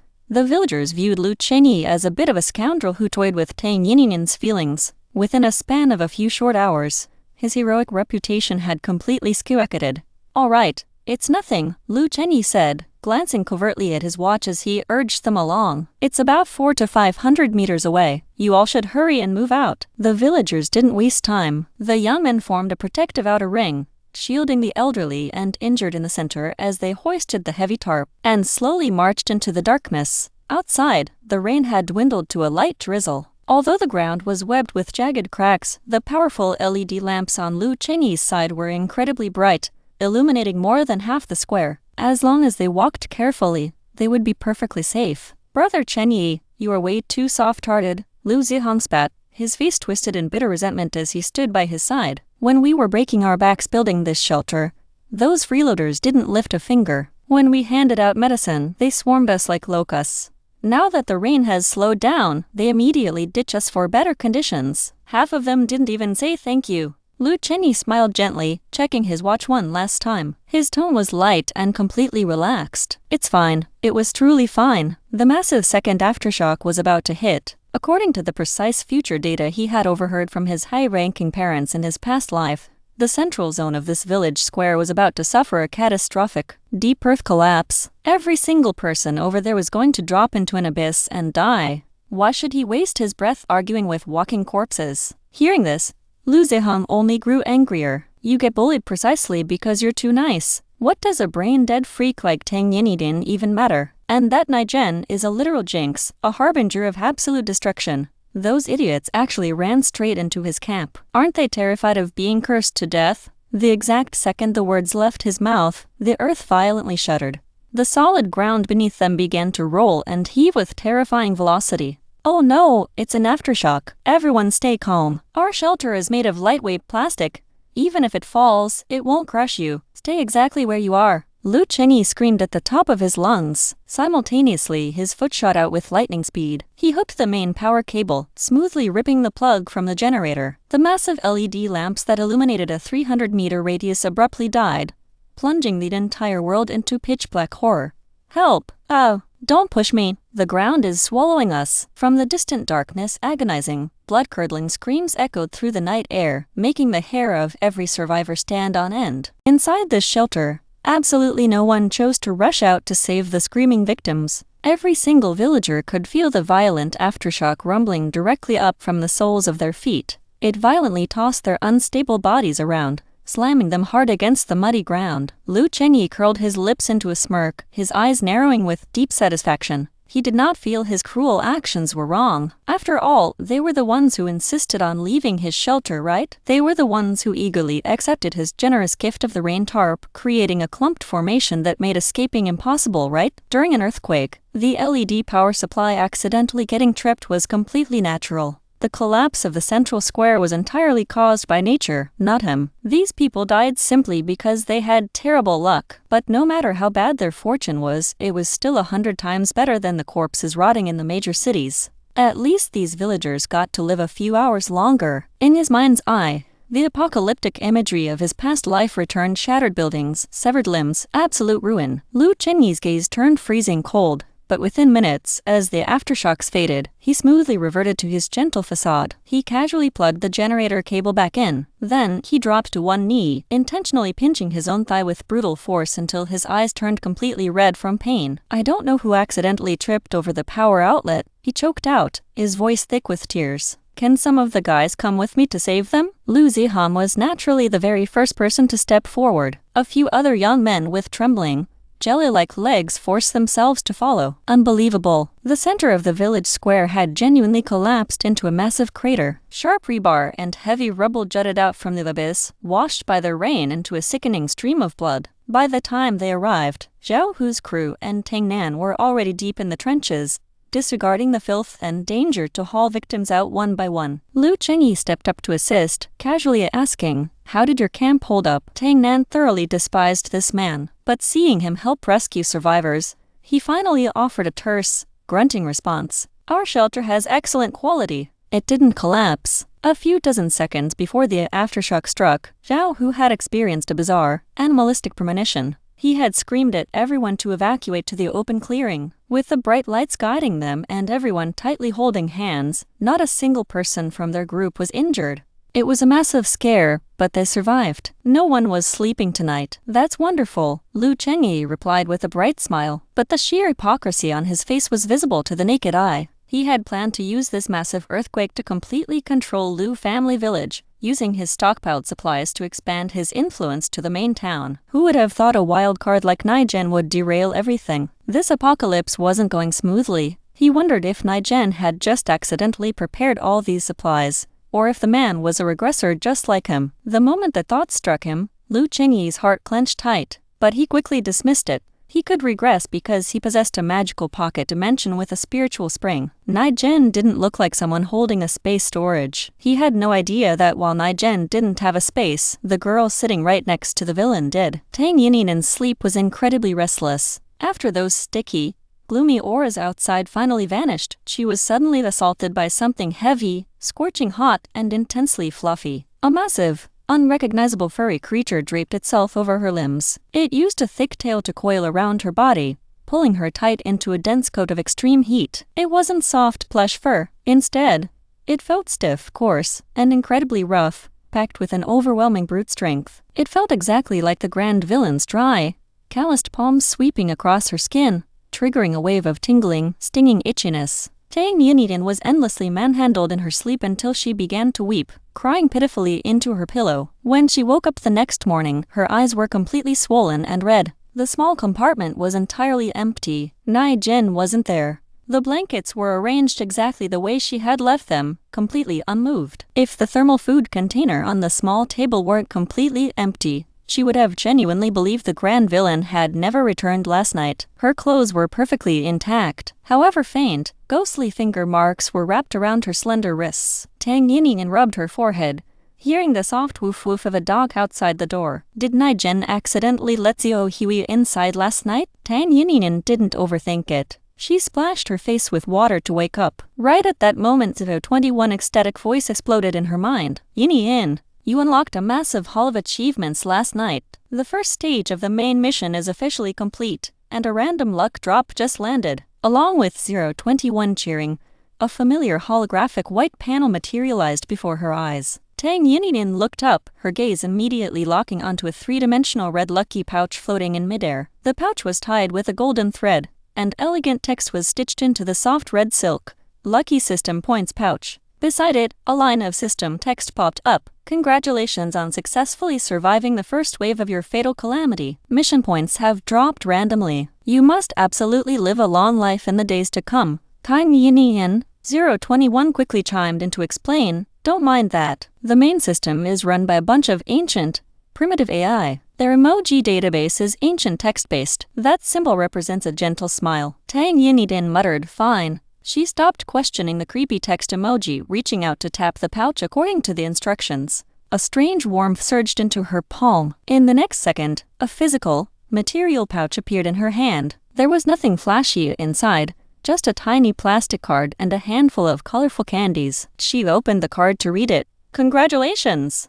You have received 88 random system points. This is an exceptionally lucky number. Your luck is truly spectacular. Tang Yinyin, that was it. Unbelievable. She suddenly felt like life was entirely hollow and meaningless. 021 consoled her. Yinyin, 88 points can save your life in an emergency. Plus, those candies are the real treasure here. Following the system's advice, Tang Yinyin tipped the candies out. There were exactly 7 pieces, each a different color, perfectly forming the shades of a vibrant rainbow. She ran a quick search on the outrageously overpriced system shop and discovered these were called rainbow candies. A pack of 7 normally cost a whopping 210 system points, or 35 points per individual piece. These candies were packed with massive amounts of life energy, designed to instantly restore stamina and heal physical wounds. It was exactly like a health potion in a video game, capable of saving a life at a critical juncture. She carefully tucked the candies away. Then Tang Yinyin began reviewing the achievements she had unlocked during the chaotic night. The familiar stick figure animation carrying a banner popped up. Unexpectedly, it flashed 3 times in a row. Congratulations! You have unlocked a C-grade aura achievement. The woman who shared a bed with the Harbinger of Destruction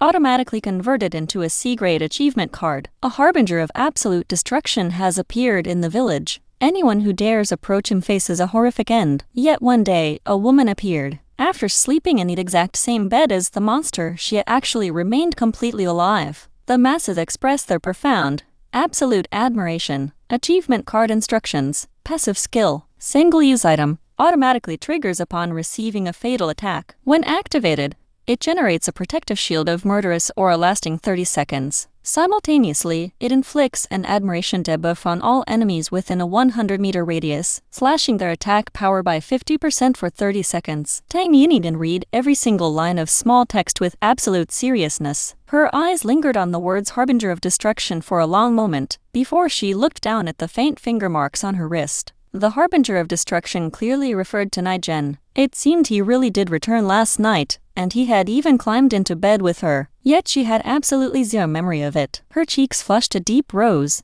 her wrists tingling with sudden warmth. Tang Yinyin couldn't quite decipher the strange emotion swirling in her chest. She quickly stored the C-grade card away, hurrying to look at the next achievement to distract herself. The moment she read the contents, her facial expression completely crumbled. Congratulations! You have unlocked a C-grade aura achievement. The first cannon fodder to actively dump the Child of Destiny. Automatically converted into a C-grade achievement card. No! Impossible! As the beloved golden boy of the heavenly Tao, the chosen one uniquely pampered by destiny, how could he be rejected by a weak, intellectually delayed cannon fodder who has nothing going for her except a beautiful face? The thoughts of this cannon fodder are truly bizarre and incomprehensible. This is the absolute biggest joke in the universe. Achievement card instructions. Active skill. Single-use item. Snapping the card instantly summons an otherworldly entity named the Megaphony. It causes all roads within a 500-meter radius to become completely bizarre and nonsensical, leaving enemies utterly bewildered, dazed, and unable to move. Duration. 66 seconds. Tang Yinyin. What on earth was an otherworldly entity? Could system terminology be any more ridiculous and arbitrary? That fast. 021 chimed in with immense excitement. The Megaphony is incredibly powerful. Yinyin. It's ranked in the top 10,000 on the Otherworld Mythical Creature leaderboard. Tang Yinyin. Your non-human world is completely beyond my comprehension. With a deeply complex mood, she pocketed this massive crowd control card. She took a deep, steadying breath, mentally preparing herself so she wouldn't be frightened by the final achievement. Fortunately, the last one wasn't completely unhinged. On the contrary, it gave Tang Yinyin a pleasant surprise. Congratulations! You have unlocked an S-grade skill achievement. Hope, hope, hope. Use this shield of hope to withstand the sudden ambush of the Hollow Night. Even if behind the shield lies nothing but the Hollow Night, a planet is like a burning star, destined to ignite and metamorphose. Life and consciousness drift within the unpredictable torrents of evolution. You used your soul to sow a single seed of hope. Instinct and faith will guide humanity to march further. Achievement skill instructions. Active S-grade skill. Unlimited uses. divided into single target and area of effect modes. Single target cooldown, 24 hours.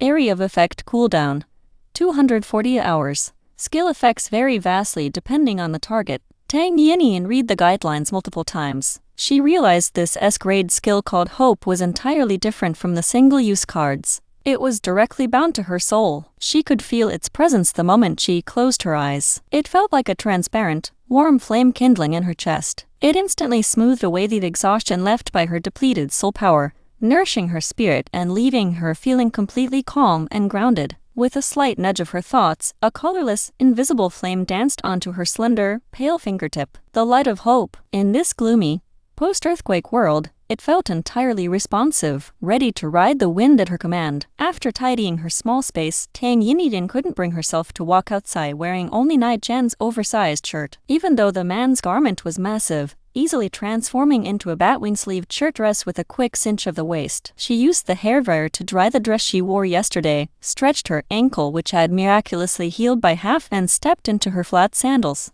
The system panel indicated that the initial disaster phase had concluded. The downpour outside had finally stopped. It was just past 7 in the morning. The sun had breached the thick, milky white clouds, spilling golden beams across the rolling mountains. The light washed over the massive open courtyard before Nie Gen's house. Whether it was pure luck or something else, not only was the grand villain's house completely intact, but this entire clearing didn't possess a single significant crack. Tang Yinyin watched as several heavily muscled young men carried small buckets filled with gravel and soil excavated from the mountainside, methodically patching up the minor fissures in the dirt. "Hello," Tang Yinyin called out, spotting a slender, delicate youth walking past her doorway. She took 2 steps forward, wanting to ask where Nie Gen was. However, the moment the boy saw her, he reacted as if he had seen a horrific ghost. His shoulders gave a violent, terrified shudder. His feet seemed greased. In the blink of an eye, he bolted into the distance. Tang Yinyin. She blinked in complete bewilderment. Within 10 short seconds, every single man working in the courtyard vanished without a trace.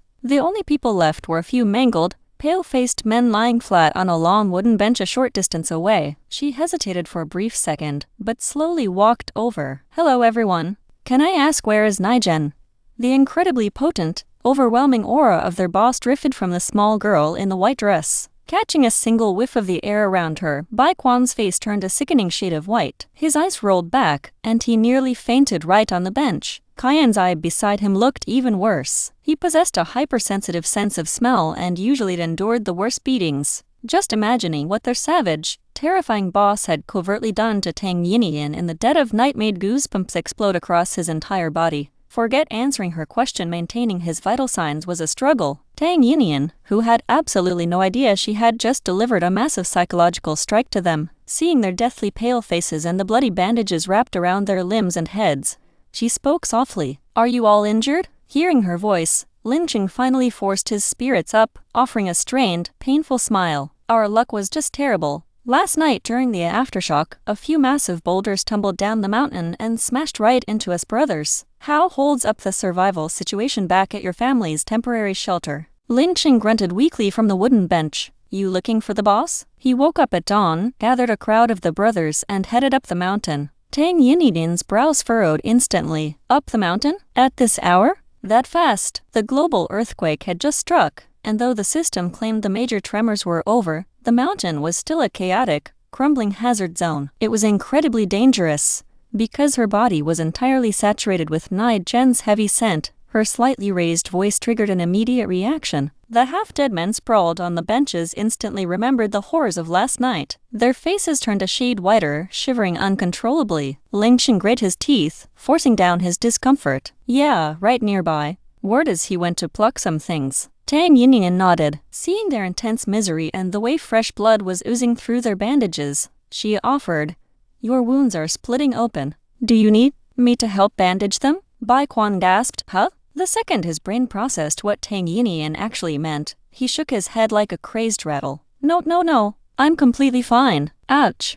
This minor injury only required a few days of resting. If he actually let Tang Yinyin apply medicine to him, the boss would ensure his death wasn't far away. Miss Tang, you're here." A familiar voice echoed from behind. Tang Yinyin turned and saw Zhao Hu walking over, clutching a crumpled piece of paper. "Mr. Zhao Hu, hello." Tang Yinyin weighed her words, choosing a polite address. Zhao Hu waved his hands frantically. Just call me Zhao Hu. Call me whatever the boss calls me. Tang Yinyin smiled softly. Alright, Zhao Hu, is something the matter? Zhao Hu handed the paper over. The rain stopped an hour ago. Your parents went back to your house and left this note for you. Tang Yinyin unfolded the paper. Yinyin, when you wake up, go take care of your big brother. Mom and Dad are going home to check the damage. Tucking the note safely into her pocket, Tang Yinyin thanked Zhao Hu. Zhao Hu, have you guys eaten breakfast yet? Huh? Zhao Hu blinked blankly, shaking his head. Not yet. Bai Quan instantly chimed in, lying through his teeth.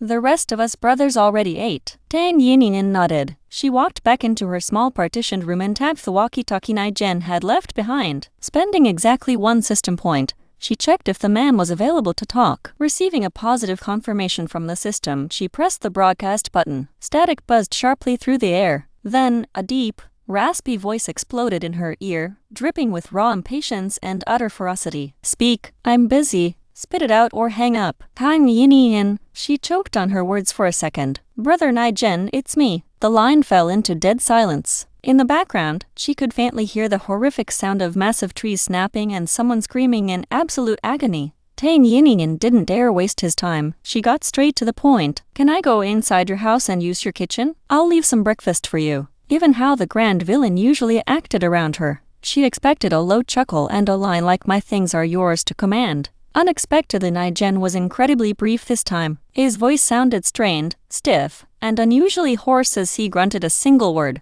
Yeah, the line went dead. Tang Yinyin stood frozen, feeling incredibly out of place. She questioned 021, did I sleep terribly last night and annoy Nie Gen? 021 sounded thoroughly confused. Not at all, Yinyin. You slept incredibly well last night. The one who didn't behave was a certain giant, furry beast. Tang Yinyin grew even more puzzled. She was still pondering the mystery when she stepped into Nie Gen's kitchen. The kitchen was remarkably spacious but fully equipped. Aside from a traditional countryside earthen stove, he actually had a modern gas range. Furthermore, the pantry was packed with unopened bags of rice and flour, multiple crates of instant noodles in every imaginable flavor, and a wall lined with seasonings. A handwritten note was slapped directly onto the wall. Use whatever you want. She hesitated briefly, counting heads. Then, she used Lin Tuy letter 1 EC1 and spring water to boil 6 packages of instant noodles. Scooping out a portion for Zhao Hu, Tang Yinyin sneakily hid a perfectly fried egg right at the bottom of Nie Gen's bowl. The remaining noodles were packed into a large insulated container meant for her family. Leaving Zhao Hu's portion on the table,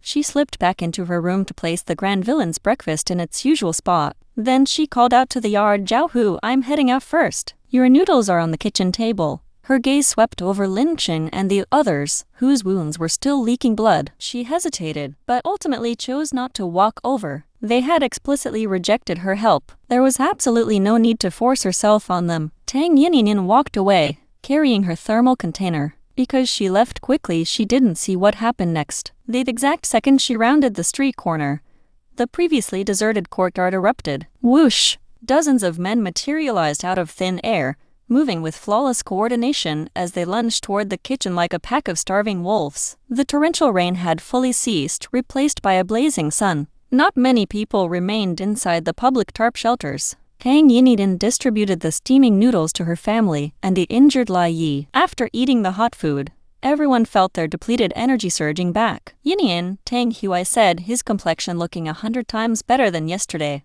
He hesitated for a long moment before asking uncomfortably, nothing happened between you and Nie Gen last night, right? Tang Yinyin, she shook her head. I slept very well last night. Ah, Tang Hui let out a massive sigh of relief. Good, come home with me in a bit. Don't stay at his place tonight. To prove his strength, he forced his agonizing right leg straight, attempting to stand. Lai Yi sat beside him, thoroughly rolling his eyes. I wonder who was screaming like a slaughtered pig from the pain last night. Tang Hui's face turned pitch black. The group chatted for a few minutes before deciding to head back to inspect their homes. Walking past the massive crater in the central square, Tang Yinyin finally learned how many people had perished during the night. Those people were truly cursed. They originally came to our shelter to avoid the rain. Halfway through moving, the aftershock hit. Every single one of them was crushed inside that crater. 19 dead. Only a single kid survived. Lai Yi recalled the horrific scene he had witnessed from afar, his skin still crawling with terror. Early this morning, Lu Chengyi led a crew to haul the corpses to the ancestral hall at the east end of the village. They're just waiting for families to identify them. Utterly tragic, a family of 3 wiped out in an instant. They're taking them straight for cremation. NHIC letter 1E9 US house and the Tang residence were separated by a single property,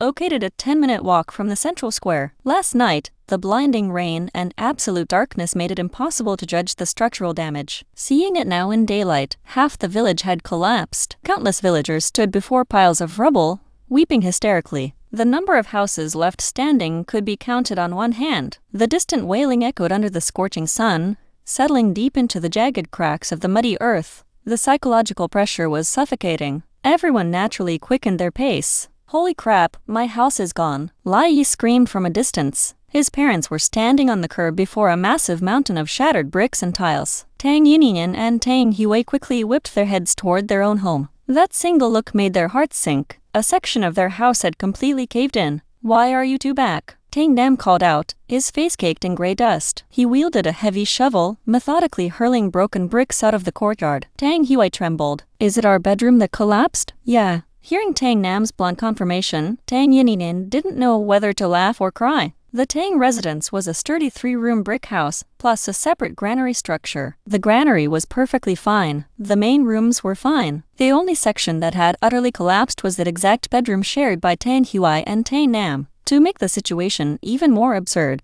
the flimsy courtyard wall surrounding the property remained perfectly intact. Lu Lingyi was absolutely furious, unleashing a massive torrent of verbal abuse on Father Tang. Years ago, when they built the house, Father Tang had insisted on hiring a close acquaintance to build the boys' wing, paying an exorbitant price. Look at it now. That acquaintance had clearly skimmed the materials, cutting corners.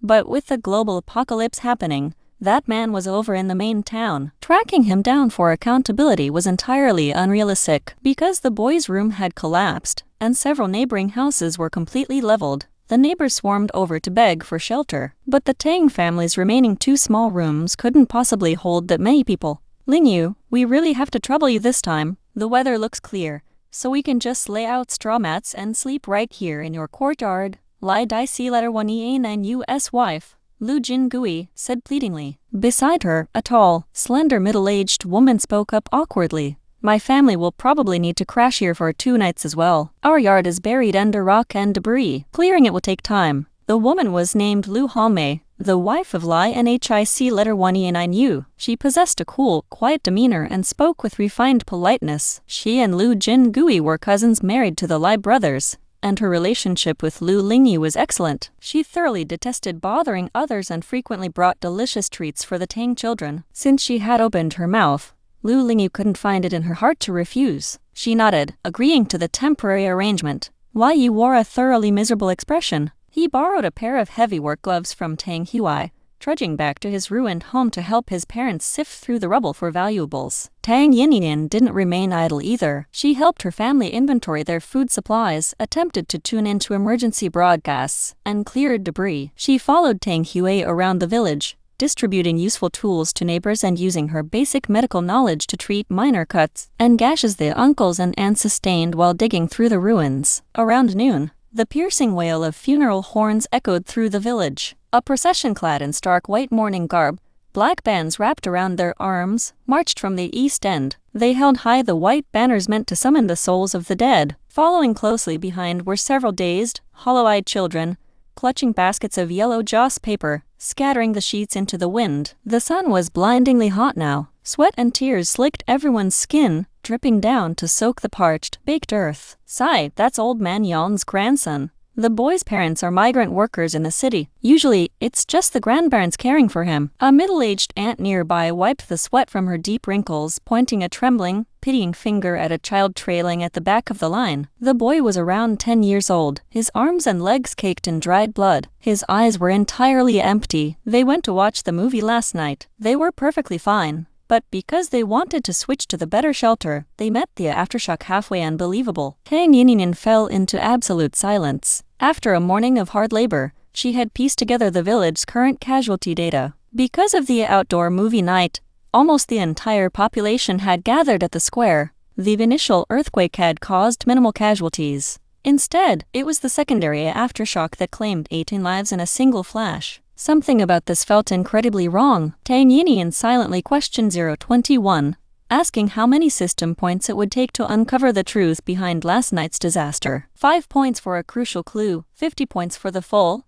detailed playback, 021 answered. Tang Yinyin calculated her balance, choosing to spend 5 points for the clue. However, before she could even review the system data, the thunderous roar of engines echoed from the distance. At the single-wide intersection leading into the village entrance, 3 separate vehicular convoys arrived simultaneously. On the far side of the road, several small pickup trucks were crawling forward. The distance was too great to see clearly, but whether due to the ruined roads or heavy cargo, they moved at a snail's pace.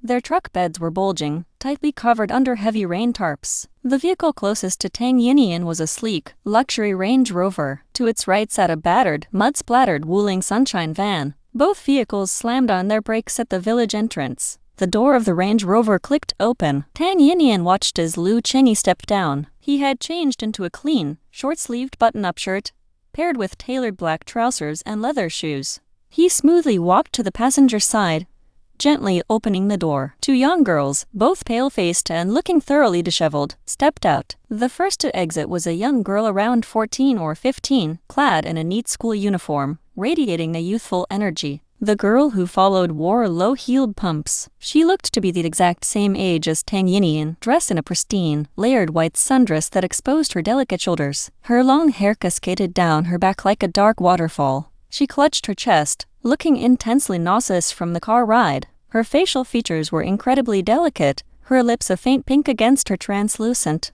porcelain skin. Having just survived a massive natural disaster, she exuded a fragile, shatterproof aura like a piece of gleaming pink quartz or a completely innocent, defenseless lamb. She instantly triggered an overwhelming male urge to protect her. Chiron. Tang Yinyin heard Lu Chengyi call the girl's name with unparalleled tenderness. The girl named Chiron raised her eyes, her gaze sweeping across the clearing to lock onto their position. Her face possessed a striking, 3/10 resemblance to Tang Yinyin's own features.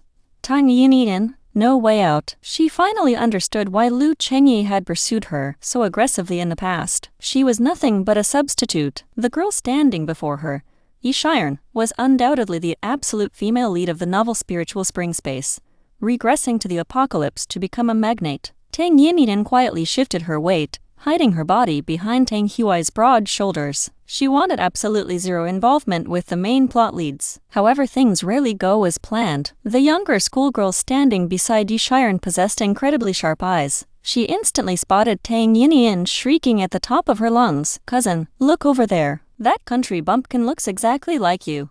Tang Yinyin, country bumpkin? She looked down at the hand-stitched dress Lu Hongmei had custom-made for her. How will Tang Yinyin handle this sudden confrontation with the story's actual main characters?